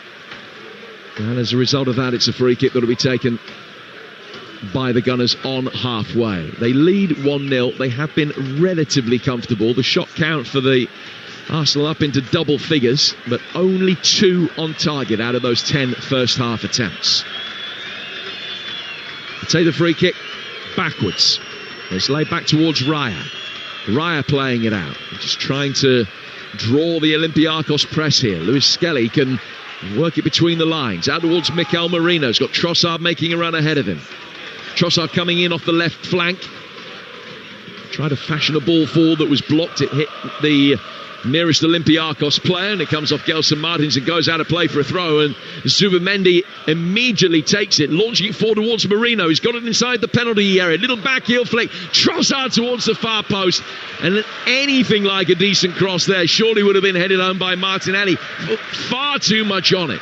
and it sails over and goes out of play for a throw. I mean, it's great play from Victor Gyökeres. He holds the ball up, Moreno into his feet. He gets hold of it just inside the box, and he lays a lovely little pass down the line to Leandro Trossard. And I don't think he needs to lift it. I mean, he's got Martinelli coming in at the back post, and he opts to height. I think if he rolls it along the floor, Martinelli comes in at the back post and probably taps it in. But it's good play again from Arsenal. But again, it's that last little bit of quality in that final third to get the second. It was Federico Gatti that scored that goal for Juventus at Villarreal 1-1, and Carney Chukwuemeka, the former Villa and Chelsea man, has made it Dortmund 2, Athletic Bilbao 0. Man City still 2-1 up over on Talksport 2 away at Monaco. Here's the smallest man on the pitch, Daniel Perez, just 5'5", but a player that has got a decent record in European football. Crosses the ball down towards this right-hand side, and there's the commentator's curse. As soon as I say he's got a decent record, he's just sent a 20-yard pass straight out of play. Do you know who he reminds me of? And listen, before people lose their minds, he's not in the same league as this player, but he reminds me of Eden Hazard. The way that he moves his body, the same height, the way that obviously low sense of gravity, he just got that feel to him. And I'm not saying he's as good, because he's obviously not, but still just reminds me of him. Just the way that he glides forward in possession. I know exactly what you mean. The ball played here down the other side, the Olympiacos right. I couldn't find Chiquinho, who stood and stared at the perpetrator of the pass, and it was a poor one from Danny Garcia. His eyes are out on sticks just for a moment as he looked round at him and then chased after. He knew he wasn't going to get there. I'm just looking down, Jim, and I'm looking at Arsenal substitutes, and currently as it stands right now, they've got Saka, Dalman, Rice, Eze, Wanyeri, all warming up. And you look at that, and if you're an Arsenal supporter and you're looking at what they've got on the bench, you can't help but smile, because that is what we call strength and depth. Yeah, that's some 5 ball, that, isn't it? Yeah, not much there, all out, waiting for action. I would imagine that we will see Dalman tonight. Still 3 months short of his 17th birthday. 1-0 to Arsenal. It's been another goal at Millwall in the Championship. Ian Abrahams. Millwall 0, Coventry 2, and Darren would have loved this one. Van Egwijk's cross right-hand side, flying header from 6 yards out from Hadji Wright. No chance for the keeper. Millwall 0, Coventry 2. Now they're going to be second at the end of the night. They were really good at the weekend at home to Birmingham, and they're going to win again. And that will extend their unbeaten streak in the league at the start of this season to 8. That's Hadji Wright's 8th goal of the season. Coventry 2 up at Millwall, who will be mid-table at the end of the evening. Ødegaard, nice little flick ball through the midfield for him. Marino plays it to his left, and Trossard opened up the body, trying to curl it to the top right-hand corner. Put too much on it and send it wide. Yeah, good play from Marino, because I thought he was going to pull the trigger. He's on the D on the edge of the box, and he rolls a lovely weighted pass into Leandro Trossard, and he's usually a better finisher than that. He's usually more calm and composed than that, and I can see what he's trying to do, because he almost tries to open his body up and just feed it into that far top corner, but he just gets a little bit too much on it, and he gets it all wrong, in fact, in the end. But again, it's that final third, that little bit of quality, that attempt at goal. It's just not quite been there for Arsenal. Since they got the first goal, it just hasn't quite been there. I did score in Bilbao on match day 1, Leandro Trossard, that his 7th Champions League goal for Arsenal. Out of the 30 that he's netted for the club in all competitions. Clearance from the Olympiacos goalkeeper onto the head of Arsenal's Mars Lewis Skelly. Not forward from him to Trossard. Trossard takes a touch and then just tries to dink one forward towards Ødegaard, who can win the seconds. Makes his way to the edge of the penalty area. Nice reverse run from Martinelli. Martinelli couldn't get himself into a shooting position, peels away and then hits a low ball in that Marino attacked at the near post, and there's been a collision between him and one of the Olympiacos defenders. Both are down, and the referee will stop play as a result. Yeah, I think Marino, he's almost read the little deflection, and he's tried to get his toe to it, and with him getting his toe to it, I think he's just collided with Retsos in that penalty area. But again, Arsenal, good play, just maybe overhit the pass there, Martinelli, because Ødegaard again on the half turn, he's driving with the ball through the centre of the pitch, and Martinelli makes a really good run. Because he doesn't put enough on the pass, he almost has to wait for it, and then have to recycle it. But again, Arsenal on the front foot, trying to cause Olympiacos problems. Both players are back on their feet as Juventus take the lead now through Conceição at Villarreal. Good start in the second half for them, trailing at half time, but now leading by 2-1 in eastern Spain tonight. Olympiacos are in possession, 10 yards outside their own penalty area. Working it back to goalkeeper Stalakis in all sky blue this evening. His long ball fought is won by Gabriel after a little bit of wrestling between him and El Kaabi. He stood his ground really well and got it clear. Gelson Martins prods it forward down the Olympiacos right, and Lewis Skelly concedes a throw. Well, last season there were 8 teams that had no points after 2 games. 7 of those went out.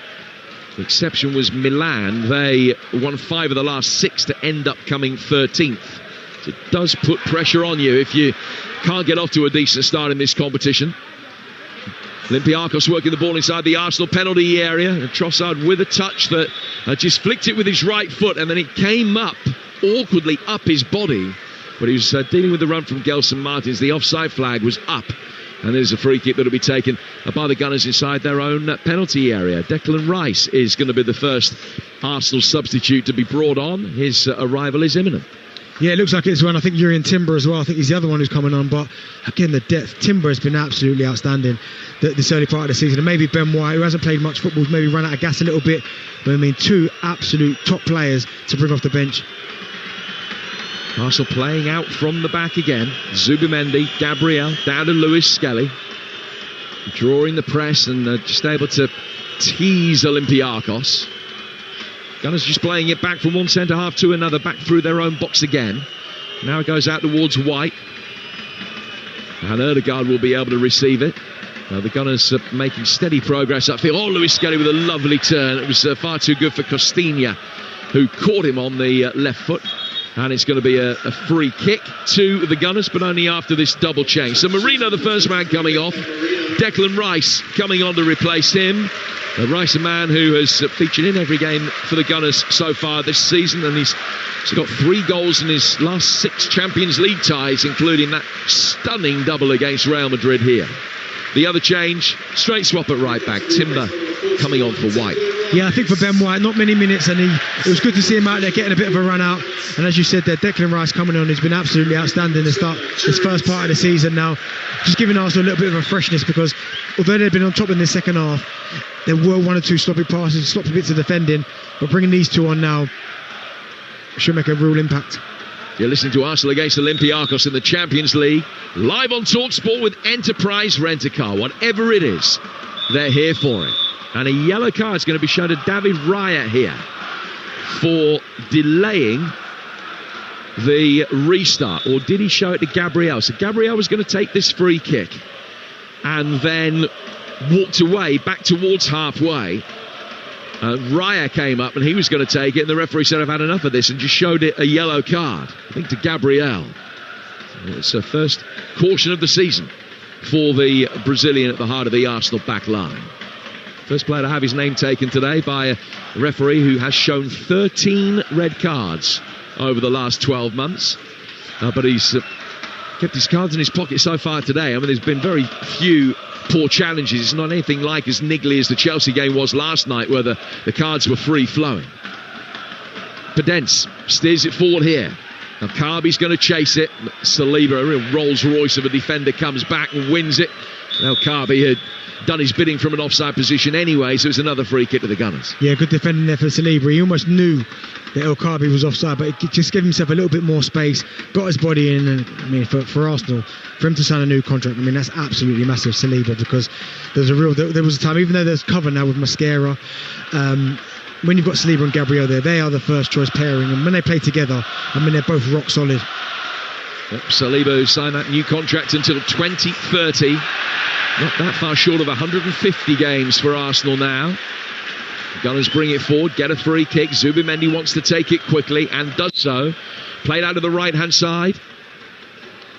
Timber just getting it back. Lewis Skelly back on his feet after being fouled.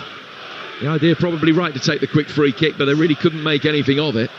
Rice now goes out towards Trossard. Back he comes for Declan Rice again. Lewis Skelly, 15 yards outside the penalty area. Trossard just tried to roll his man, couldn't get past Costinha, who digs it away and puts it out of play for a throw. And that'll be the cue for Olympiacos to can make a change. I don't know whether there's going to be a straight swap up front. Mehdi Taremi, the Iranian international striker, is going to be coming on. Whether it's going to be a straight swap for El Kaabi or whether they're just going to try and go with 2 up top in a bid to chase this game, we'll find out in a moment. And Dilibar is just giving the final instructions to his substitute, so he doesn't come on yet. Throw which Arsenal take level the edge of the Olympiacos box. And a chance for Lewis Skelly to launch a long one inside the penalty area. Players making runs from far post in towards near. It's headed away. Saliba couldn't get there. Pedence then will turn it forward. Arsenal had committed bodies forward. It just looked for a moment as though Martins on the counter-attack might be able to find a way through. Zubimendi thought that he was going to be able to. He put his arms round his midriff and brought him down. Just didn't give him any opportunity to play. And he gets a yellow card. Yeah, and the right decision, because Martins was away, got his body in the right position to kind of push it and get round Zubimendi. And I'm surprised, to be fair, Zubimendi hasn't been booked before this, because I've seen it quite a few times in this game where he's been a little bit cynical and the referee's kept his cards in his pockets and he's got away with it. But that one there, he wasn't, because he was on his own against Martins. And I think Martins had the pace to get past him. And the moment he saw him, that he was going past him, just dragged him back. Cynical foul, right decision to book him.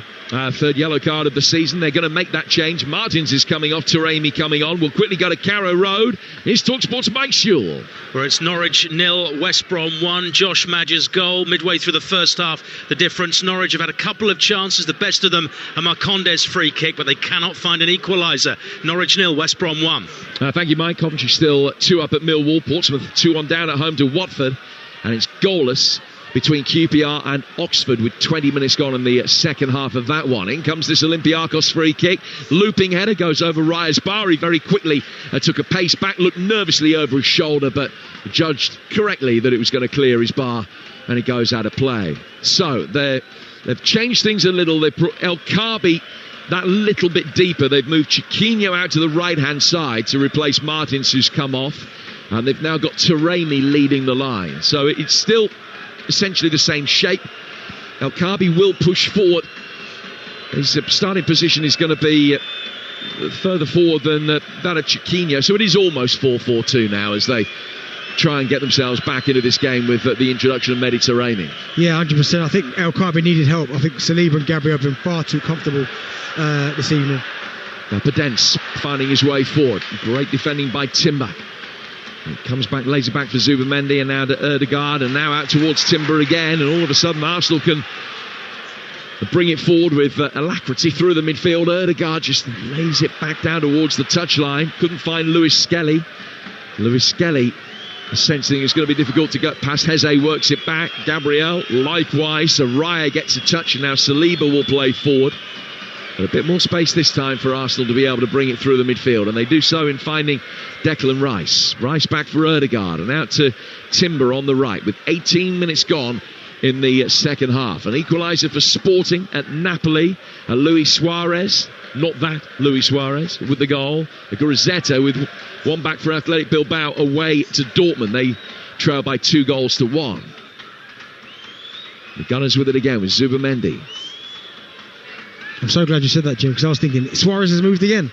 You remember Fitzall's nickname used to be one side. If Luis Suarez's nickname isn't not that, then they've really missed a trick in the dressing room. The ball is played back towards Saliba. I did a double take, I must admit, when I saw it. I did a double take, but no, not that. Saliba forward through the midfield. Towards halfway, where free kick is given away by the centre-half Pirola. Martinelli given a shove. 19 gone second half, and the lead is as comfortable as it's ever been, really. Yeah, Olympiacos, I think with Taremi coming on and El Kaabi up top, they could go a little bit more direct, because as I said earlier, Saliba and Gabriel have been far too comfortable. But then it can also keep the width, because at the minute Trossard's going a bit narrow and it's almost blocking passing lanes for Arsenal at the minute. So just need to have a little reset, do what they were doing in that first half, and certainly the way they started the second half. But at the minute it's been quite a difficult one. Oh, what a pass from Declan Rice, and he's found Ødegaard, who can turn beautifully, and he's got 3 ahead of him. 4 against 3 here for Arsenal. Can they work it? It's in for Trossard, and it's saved by the goalkeeper. Came out, made himself big, got an arm to the shot and beats it away. And now Olympiacos will be able to clear down the right, and Arteta is jumping up and down on the spot. He's furious with something that he's seen, a decision that hasn't been given, the failure to take that chance. But it all came after the ball came down to Declan Rice. He had nowhere to go, and he's fashioned an inch-perfect ball diagonally, almost behind him, through the midfield for Odegaard. Fantastic pass, and not only that is the pass sensational, he leaves it the right side of Odegaard as well, so the defender can't get back. But when Odegaard gets in this position again on the half turn in the centre circle, he drives. Gyökeres has really good movement, he takes defenders away, but then Trossard there, he tries to come inside with his first touch. I think it's there for him to hit first time, because the moment he comes inside, it blocks up everything. I mean, it's good defending, the goalkeeper's in his face as well. Again, it's opportunity missed. An equaliser for Portsmouth in that topsy-turvy game at Fratton Park, 2-2. Andrew Segasic with the goal. He's their leading scorer with 3 now this season. So 2-2 there against Watford. And Bayer Leverkusen have taken the lead at home to PSV. Christian Kafane with the goal at the Bay Arena. Bayer Leverkusen, who drew on match day 1, leading PSV, who lost. They'll have no points through their first 2 matches if it stays that way. Mehdi Taremi playing the ball out towards Daniel Podence. His ball inside the penalty area, flicked towards goal. Raya beats it away. It's side-footed in, but the flag is up. I think correctly. And at the moment it doesn't count. The initial ball in, heading towards goal by El Kaabi. I think he was offside. Raya got in the way. And as it's tapped in after he's made the save, it is chalked off. Yeah, I mean, it's a fantastic cross again for Podence, but I think El Kaabi, he just drifts in there and he's offside from the very first phase. I mean, they work it really well, Olympiacos. And when Podence comes in, I mean, El Kaabi, he's just, I mean, Miles Lewis his foot though, maybe playing him onto it's going to be really tight, but he should score the first header. But as it comes back to him, I mean, they put the rebound in, and this is going to be tight. It is going to be tight. My guess is that if we've seen the angle that is dead straight along the line, that El Kaabi's head is past Lewis Skelly's trailing foot, and so he is offside. But it is close, and you can tell how close it is, the fact that they're still looking. There's another great ball in from Podence, though. He's been able to get possession on that left-hand side, cut the ball onto his right foot, and send a series of potent balls in. It doesn't count. They got it right. It's a good call from the assistant referee. I was with you, Benty. I didn't think that it was particularly close, but you see the replay and Lewis Skelly very nearly played him on. Yeah, he stepped up at the very last minute, it looked like, because it looked like his trailing leg was maybe the one that was closest to playing him on. But when El Kaabi in that position there, when Podence cuts in, he shouldn't be offside anyway. He took up a really good position between the centre halves, so he should be drifting offside from there. There's been a goal at Millwall. Ian Abrahams. Millwall 0, Coventry 3. Free kick played in. Ellis Sims' header eventually actually went to the back post. It was headed back by Bobby Thomas against the crossbar, and Sims from on the goal line headed it into the back of that. This is one I could definitely have scored. Millwall 0, Coventry 3. A second 3-0 win of the week incoming for the Sky Blues. Here's Declan Rice, led with the edge of the penalty area. Comes across the box and it's cleared. Out to Lewis Skelly, who's still inside Olympiacos territory. That Olympiacos goal disallowed, but a warning shot across the Arsenal bows. Trossard down towards the corner flag. Still 1-0 to the Gunners here on Talksport. Trossard's done well. Worked it in towards Lewis Skelly. It's come high in the air off Danny Garcia, and then a header away from Pirola inside his box, and puts it out for a throw that'll be taken. And Arteta still cutting. Such an animated figure. He knows this is not one yet. Yeah, I can understand that, because Arsenal let their levels drop the last 5-10 minutes. I mean, that was a warning. The El Kaabi one, as I said, he shouldn't have been offside there, but they've got away with that one. But it needs more energy. I mean, Lewis Skelly's getting on the ball. I think Trossard's had an opportunity there. I mean, look how close it is on the thing here. I mean, he's got away offside on the replay, but Trossard's had an opportunity to put the game away from Olympiacos. He took the wrong option by coming inside. I think Odegaard still looks shy. Martinelli's been quiet the last 5-10 minutes, so I think Mikel Arteta will be looking behind him at the bench to see where he can change. There's an Olympiacos side who are in their first Champions League campaign for 5 years, somewhat surprisingly. Haven't got to the knockout stage of the competition since 2014. The last 5 Champions League campaigns have all ended in what was the group stage. Now, of course, the league phase, which will give them more of an opportunity of being able to get through. 24 sides playing in knockout football in this competition now, rather than the 16 that they used to be. They can get into the top 24, I reckon, but some tough games ahead. I mean, they've got Barcelona and Real Madrid coming up. Good luck. The ball is over on the right-hand side, played for by Costinha.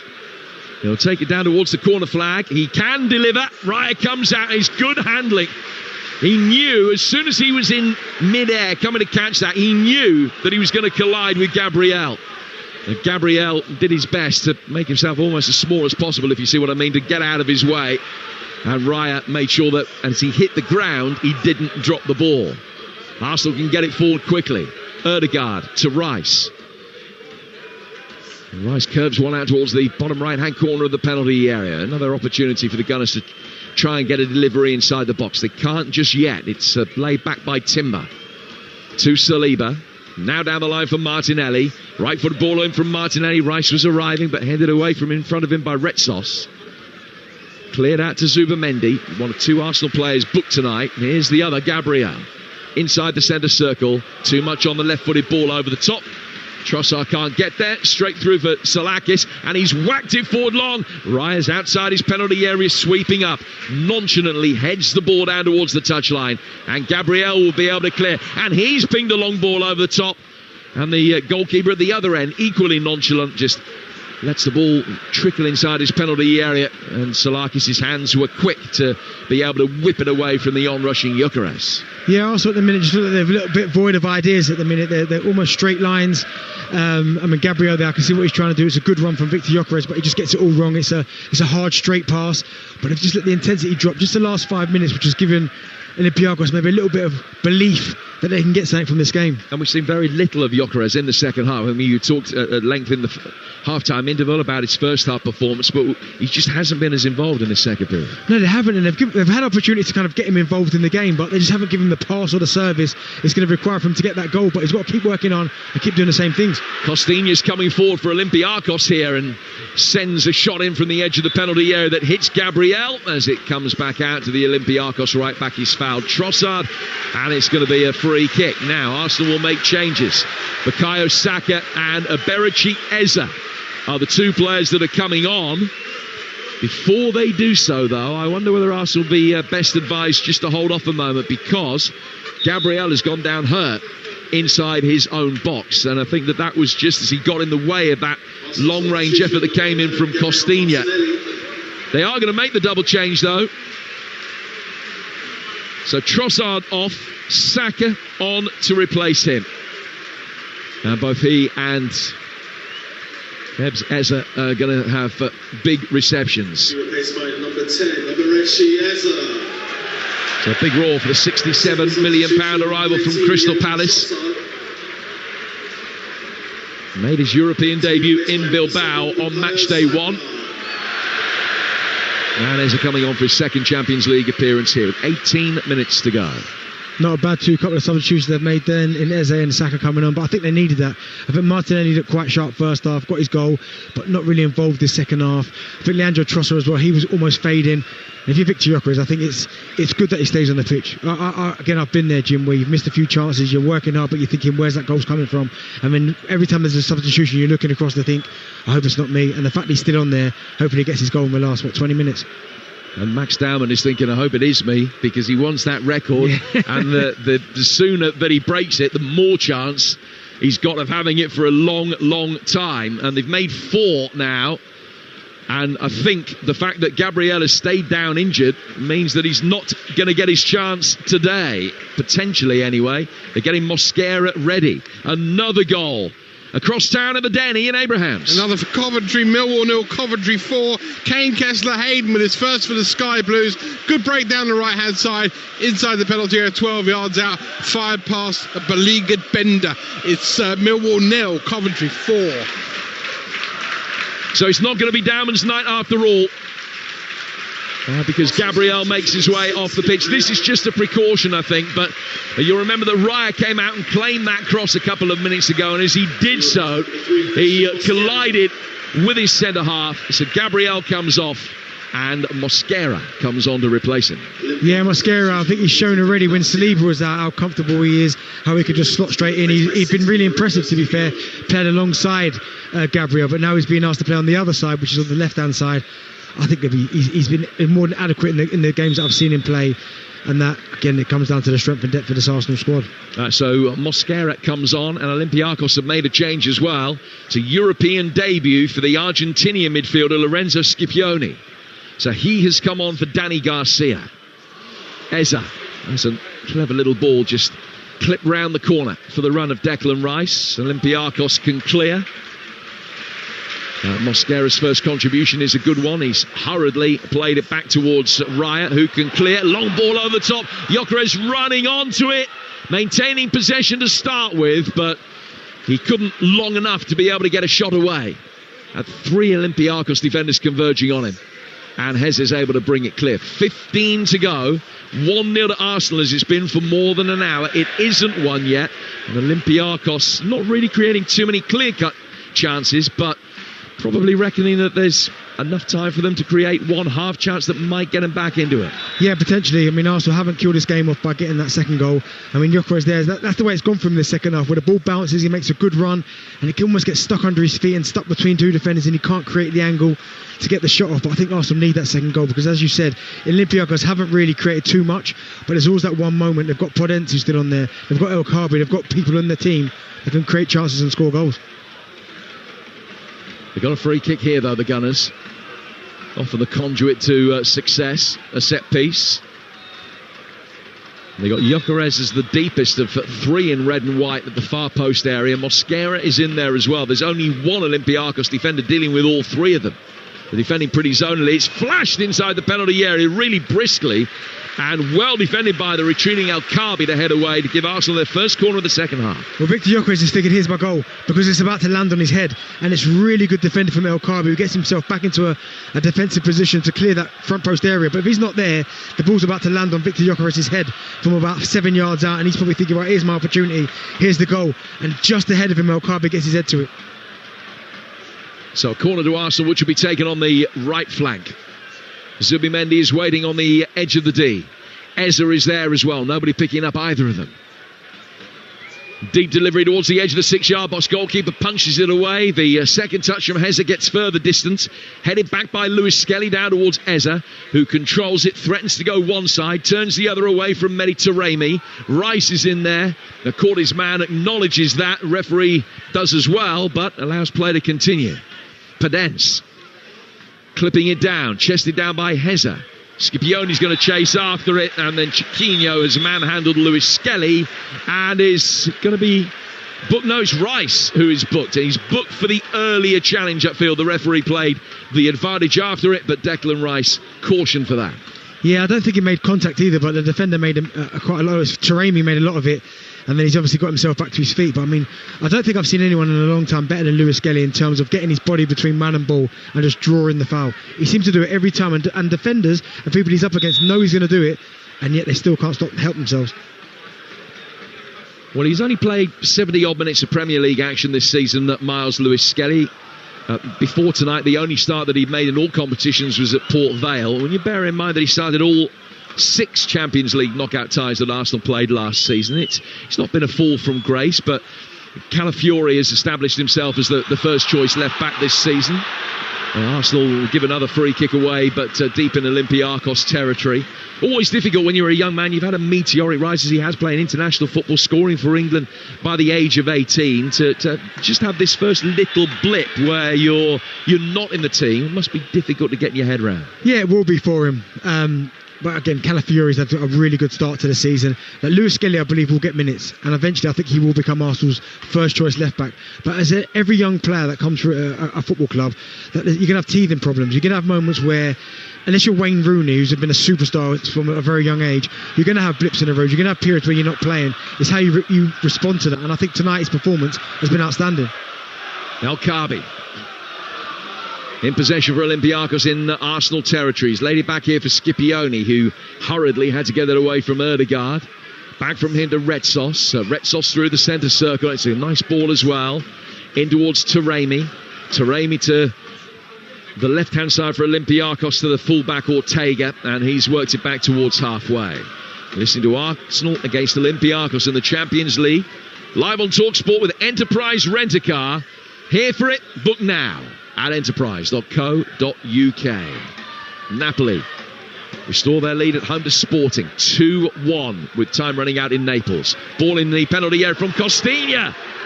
And Taremi couldn't control it. He just took a deflection in front of him, bobbled his way, but he couldn't bring it under control and get a shot in. Another ball in from Chiquinho, and it's attacked by El Kaabi. Last touch off Mosquera, certainly in the eyes of the referee. And it's a corner with 10 minutes to go to Olympiacos. This is what happens, Jim, when you don't kill the game off. When you have opportunities and you don't take it. I mean, Olympiacos now are just throwing crosses into the box, but they're putting it in with real quality. And now Arsenal have to get their head on it. Mosquera got his head on it there. El Kaabi probably thinks he's about to score and he doesn't. And these are worrying times now for Arsenal. So a corner which will be taken on the Olympiacos right with 10 minutes to go. Dortmund 3, Bilbao 1. In comes that corner, headed away. Out towards Eze on the edge of the penalty area. He's then beaten by Heze. But it's going to be cleared easily then down by the corner flag right in front of us by Victor Gyökeres. Long ball forward from the Swede. None of his teammates could hold it up. Ortega's gone to ground claiming that he was fouled. He wasn't. Eze's caught in possession though. Taremi near the edge of the box. Olympiacos searching for an equaliser. They're having more possession now in better areas. Luis Skelly heads that latest cross away, and then it's helped on by Saka, and Ødegaard's going to be able to bring it further clear. Gunners fans love your reaction to this. The sports bar open with Jamie O'Hara and Jason Cundy. 03717223344. Open for business around 10:15 tonight. Ball is over on the Arsenal right. Bukayo Saka inside the penalty area. Saka getting to the bar, he's pulled it back. Ødegaard at the second attempt can't score. Goes out of play for a corner. I'm not sure how he's missed it. Saka's ball inside the penalty area. Ødegaard coming onto it, bobbled it into the ground. Goalkeeper threw up a left hand, and then the subsequent shot hit Retsos and deflects away. He has to score there, Martin Ødegaard. It's fantastic play from Saka. I mean, the first initial pass from Eze is about a 70-yard diagonal. It lands on Saka's toe. He goes past the defender on that outside side, on that right-hand side. It gets to the byline. You think it's going to cross it. He takes one more touch. He cuts it back into a good area. And Ødegaard, who's just coming in from the penalty spot, he hits it straight at the goalkeeper. Rather than a good save, it's a really poor finish from Ødegaard. It has to be 2-0.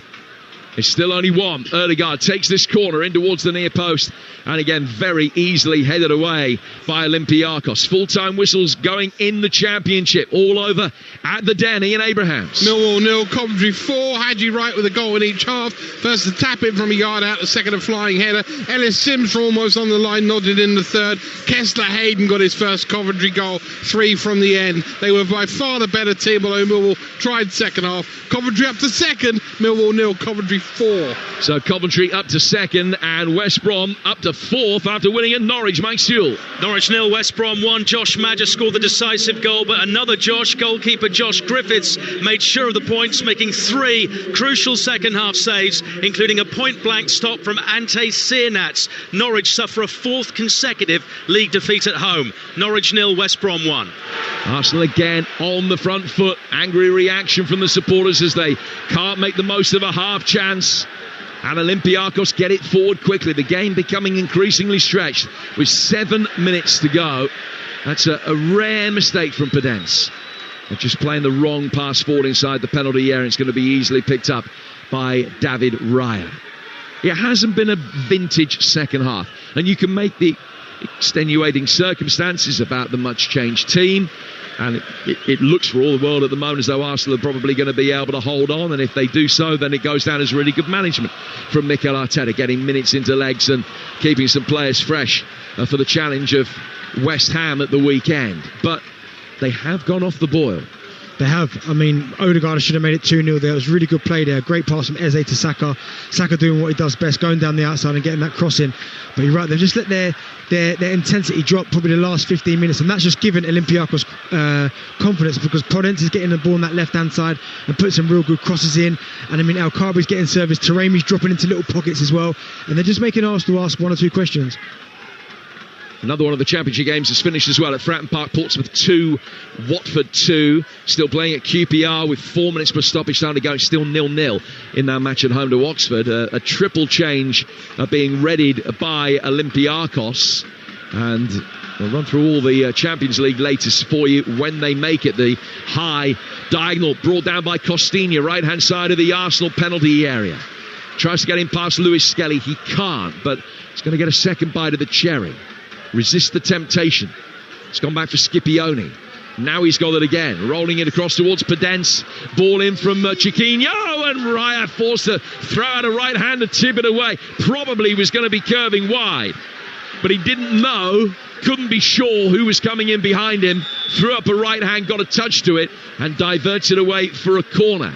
So here's the triple change for Olympiacos. Chiquinho is coming off. Strefezza is going to come on to replace him. Hetzer will make way for Musakitis, who at 18 is already a Greek international, really highly regarded. The other change at centre-half, Retsos off, and the former Nottingham Forest centre-half, Julian Bianconi, comes on. Well, they love young Musakitis, and he's gone across to take the corner in front of the Olympiacos supporters. He got a really big reception. He was playing football for Greece as a 17-year-old. It's a left-footed, away-swinging corner from him. Really well defended by Gyökeres, whose best contributions in this second half probably have been defensive ones, defending those Olympiacos set pieces. Yeah, he's been the one getting his head to it first in that near post space, just getting up there really early and just diverting it away from the danger area. But you're right, I mean, he's still working hard, still putting a shift in for the team, but he's thinking to himself, can I get that one more opportunity, that one more chance? 4 minutes plus stoppage time for Arsenal to successfully navigate to make it 6 points out of 6 at the beginning of this Champions League campaign. They lead 1-0 with Martinelli's goal on 12 minutes, still the difference between the two teams. Olympiacos getting it forward. Scipione out to the far touchline. Pedence is waiting now, just lurking on the edge of the D if they can get it in towards him. They can't yet. Ball goes back for the substitute Bianconi. Now play forward between the lines. Arsenal have defended that. Saliba got in the way. Zubimendi mops up, goes to his left-hand side for Lewis Skelly. He's got to go up for it again with Taremi. Mosquera did well to head away from the edge of the penalty area. Saka then brings it down, chests it down, and hooks one over the top.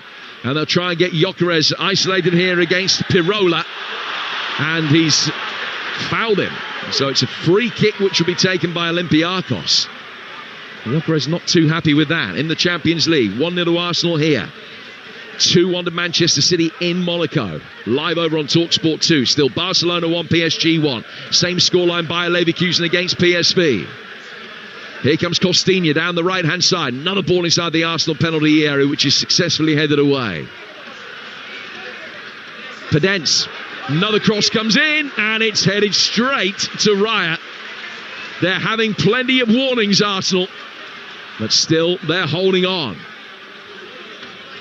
And Costinhas and Podence are putting in some wonderful crosses, and to be fair, they're making Arsenal defend. I mean, Mosquera does really well to jump with El Kaabi just to get a bit of contact on him, but on this right hand side, definitely, I mean, Podence, it's almost like they understand that maybe Lewis Skelly hasn't played many minutes this season, because you've got Podence over here, you've got Costinhas, and every single time the ball comes out here, he can't get close enough, Lewis Skelly, to block this cross, and they're putting in some wonderful deliveries. Dortmund 3, Bilbao 1, Napoli 2, Sporting 1, Villarreal 1, Juventus 2, the latest in the other Champions League games. Free kick to Arsenal here.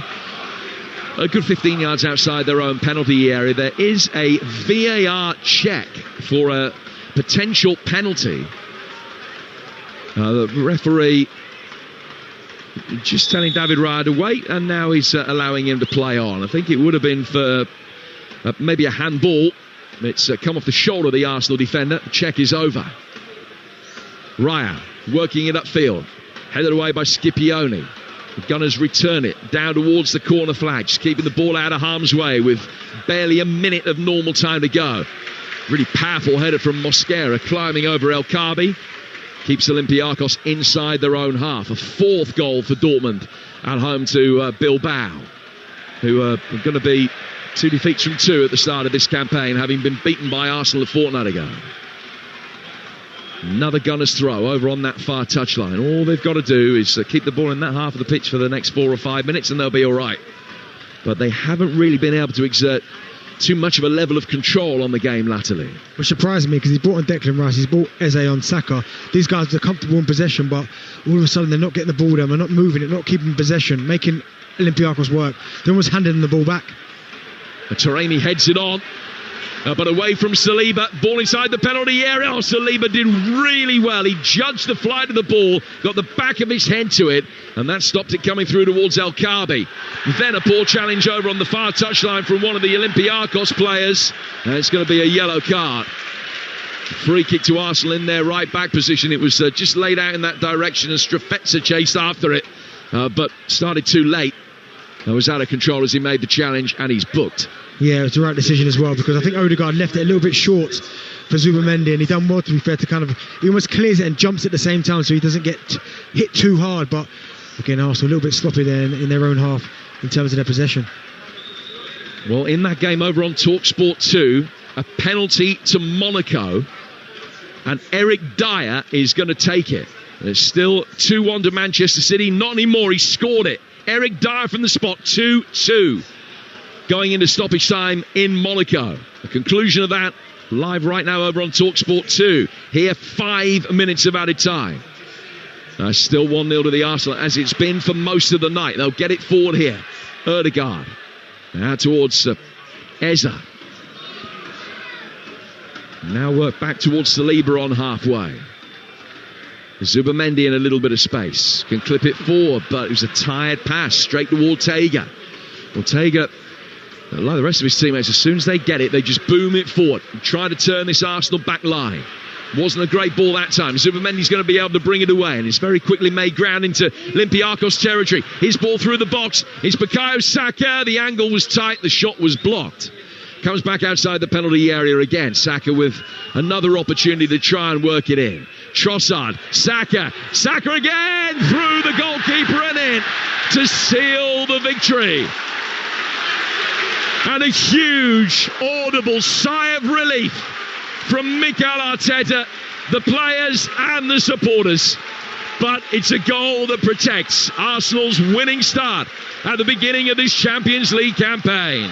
Bukayo Saka in stoppage time, 2-0. Yeah, lovely goal from Bukayo Saka, and it's funny because he's on this left-hand side, not his natural position, but he takes the ball on this kind of a touchline on the left-hand side, and he goes into Martin Odegaard. It's like the longest 1-2, but I think the key to it is as it comes back to him for Martin Odegaard, he lets it shift across his body. He doesn't take another touch back inside into where the body is. He lets it go half a yard across his body, and then he just smashes it, and it goes between the goalkeeper's legs. He'll probably be a little bit disappointed that he doesn't keep it out because it's at his near post, but again, it's just creating that little half a yard from Saka, who's just probably outside the 6-yard box, about 7 yards out, and he drills it really hard and low, and it just creeps between the goalkeeper's legs. And 2-0 to Arsenal. It's a really good finish. Yeah, any goalkeeper would be disappointed that they didn't save that. And as soon as it went between Salakis' legs, he turned face down in the turf. And hugely frustrated, but 2-0 to Arsenal. That's Saka's 7th goal in his last 9 Champions League ties. Olympiacos bringing it forward. We're in the 3rd now of the 5 additional minutes. Arsenal leading 2-0, Man City 2-2 at Monaco after that Eric Dyer penalty. And the sports bar open at the conclusion of these games. 03717223344 for your chance to react. A 2-0 win on match day 1 and a 2-0 winning coming on match day 2. That's one of the beauties when you play a left footer on the left hand side and a right foot on the right hand side, is that if you're a right footed and you play on the left, you naturally, like Leandro Trossard, you come back into where all the bodies are. Because Saka's over on this left hand side now, he just let it come across his body, which opens up the pitch, and that's what allowed him to get the shot off. Well, wingers playing on the right side, that will never catch on. I used to love those days. So 1970s. Podence through the midfield. Lewis Skelly has won it back. Here's Eza to Saka. Saka on the edge of the centre circle. Down towards Gyökeres. Challenge comes in on him from Bianconi to get it away, but it's out for an Arsenal throw. There will be in absolutely no hurry to take it as the clock ticks now inexorably towards full time. Just a minute of stoppage time to go. Day of fine margins. Remember the Olympiacos goal. It was only 3-4 inches offside. It was offside. And that meant that there was no equaliser. Arsenal adding to the margin of victory with Bukayo Saka's goal. Comes down towards Lewis Skelly. Rice. Back from Lewis Skelly again. The left-hand side of the penalty area is Erdegaard.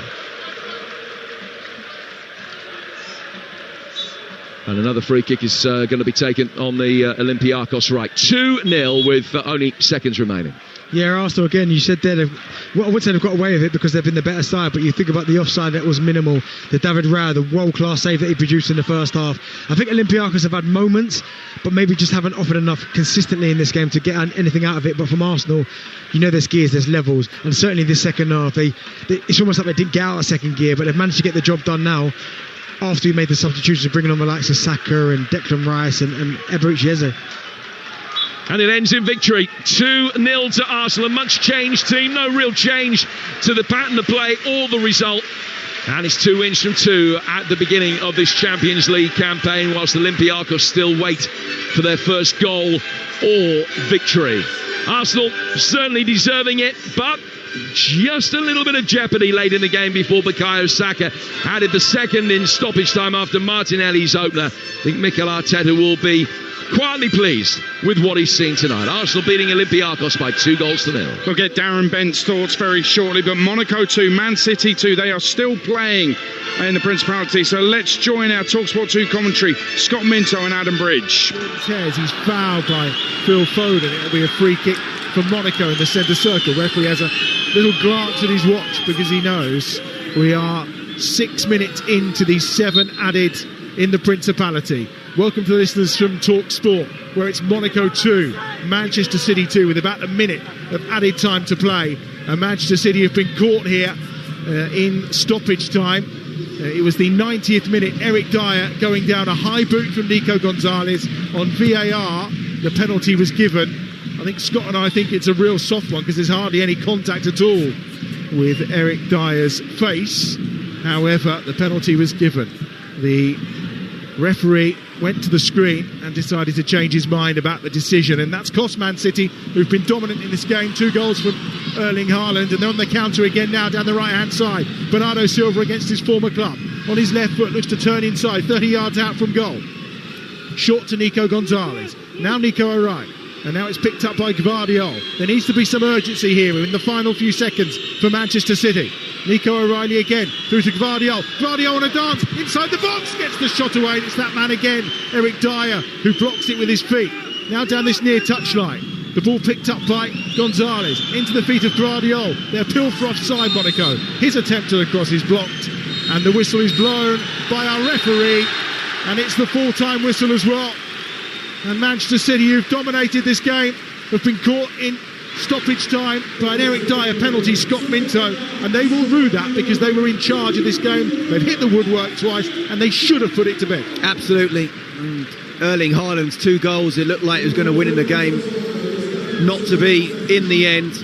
And do you know what, they have been so dominant, especially in the second half, with the amount of passes they had, and then they opened them up at times. They hit the crossbar twice, of course, in the 90 minutes as well. And saying a 2-1, there's no way that Pep Guardiola and his City side should come away with anything other than 3 points.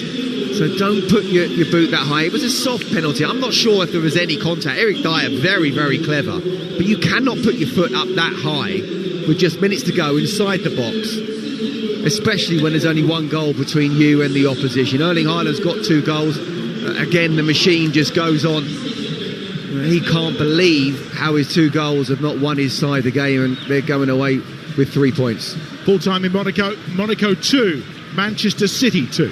Wow, well, Man City thought they had it, won with those Haaland goals, but I think some would call it a very dubious penalty. But what on earth is his foot doing that high? That might be something you want to talk about on the Sports Bar. 03717223344. That's coming up in around about 15 minutes on Talksport. But Arsenal fans streaming out the stadium, having watched their team win by 2-0. And Darren Bent, in the end, it's fairly routine. I wouldn't necessarily call it comfortable, because at 1-0, which it was for a very long time, Olympiacos was still in it and they were still in the game. But when you look back over the season, whatever Arsenal win or don't win at the end of the campaign, this will be looked at as a fairly routine victory, won't it? Yeah, it will be. I wouldn't say it was comfortable. I just don't think Olympiacos genuinely believed they could really hurt this Arsenal team. I mean, it was a fantastic save first half from David Raya from Podence. He probably thought he'd scored. I mean, there were a few moments you'd have to say probably in the second half. But other than that, I felt like Arsenal, certainly in the second half, didn't get out of second gear. Probably should have won the game a little bit more comfortably if it wasn't for a little bit of poor finishing. But I think the signs were there. I think there were some positives for Arsenal. I think Lewis Skelly's performance was positive. I thought Odegaard getting his groove back, he was positive. The substitutions that were made, I thought were positive as well in terms of the depth of the squad. So I think if you're Mikel Arteta, yes, you'd like to have had maybe a bit more of a comfortable evening, but you leave here with 3 points. Mate, when Arteta brings on Eze and Saka at the same time, that's when, if you haven't realised already, that's when you realise he means business this season.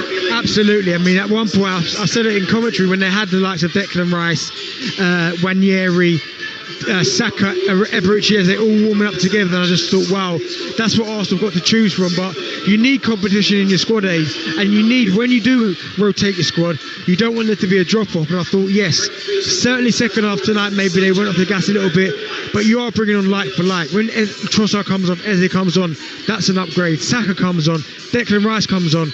I mean, the options are endless. Yeah, they are. Saka, I mean, is he on the right-hand side or the left-hand side? And Eze, is it? Which side is he on? And should he be in the middle? They can play anywhere, all of them, can't they? But that's where the second goal comes from, because Saka usually is predominantly on the right-hand side, and he moved over to this left. They had a little swap for a little bit, and that's how he scores the goal. It goes into Odegaard. Odegaard gives it back to Saka. Because he's left-footed on this left-hand side, he allows his body to shift the ball across it, and he just takes it first time. And yes, the goalkeeper probably should save it, but he doesn't. But from that close range, it'd be harsh for me to say he should save it, but for Saka it's another goal for him and another 3 points for Arsenal. If we look back on what happened in the first half as well, they've taken an early lead. Arsenal, they needed David Raya to be at his very brilliant best. Now he keeps clean sheets, but that could be largely because he's got 2 incredible centre halves in front of him. It's a team game, let's face it, but that was a world-class save. Whether you think Raya's world-class or not is irrelevant. That was a world-class save. It's incredible, because even sitting here all the way, I'm thinking it's a goal. I mean, it's a great... Podence probably thinks he's scored as well. And at the very last moment, one thing about David Raya he's got that incredible spring, and he just gets himself up there into that top left-hand corner and pushes it into an area over the bar. It is a world-class save. Anyone who's not seen it, I mean, it's top drawer. Podence thinks he scored, but Raya, wow, one of the best saves I've seen in a long time. Yeah, it was brilliant. It was breathtaking. It's the kind of thing that had you out of your seat and gasping. You have to applaud it as well, because it's athletic and it's crucial as far as Arsenal were concerned. Arsenal win by 2-0. Time now for us to pick our man of the match with Enterprise Rent-A-Car. The Here for It hero on Talksport with Enterprise Rent-A-Car. Whatever it is, we're here for it. So, Benty, who are you going for? I'm going to go for William Saliba. I thought he was outstanding this evening. Yeah, I think he kind of dealt with everything that El Kaabi tried to throw at him, and even towards the end when his partner went off in Gabriel, it felt like he handled the situation. Towards the end, they were putting crosses in, he was getting his head to it, he looked comfortable in possession, and obviously signing that new contract as well. I'm going to have to give it to William Saliba. He's got everything this week. New contract, pay rise, the award from you. What about that? And he's not a name we mentioned actually during the game, really, no. Very much. In terms of the Gabriel injury, I think the fans will be wondering. He walked off, he applauded the fans, he looked okay, but you said in commentary, I think it was precautionary, but they're only 1-0 up at that time, so I was a little bit more dubious about it. Do you think he's okay from your experience in the game and what you saw? I hope so, because you like to think if it was a hamstring or something as bad as that, he did maybe a little bit of a hobble, but the fact that he walked off as well, maybe it's precautionary. And just before that, like David Raya landed on his neck, so maybe that's had to do with it as well. But no, you hope he's okay, because I think in terms of a pairing and a partnership, you're going to be very hard to find a better pairing than them two that play together, that know each other's game inside out. But if the worst comes to the worst, and unfortunately he is out, Mosquera for me is top quality backup. Mosquera was hilarious. First thing he did when he came on, he's got hold of the Olympiacos striker and absolutely ragdolled him, hasn't he? He's just nowhere to go. It's not a foul. The referee isn't ever going to give anything there, but he's letting him know, you're not going to get past me. He's so strong. He is a proper fill-in at centre half, and he seems to be happy with that situation as well. But William Saliba, new contract, and he's our Here for It hero, man of the match from tonight's game with Enterprise Rent-A-Car.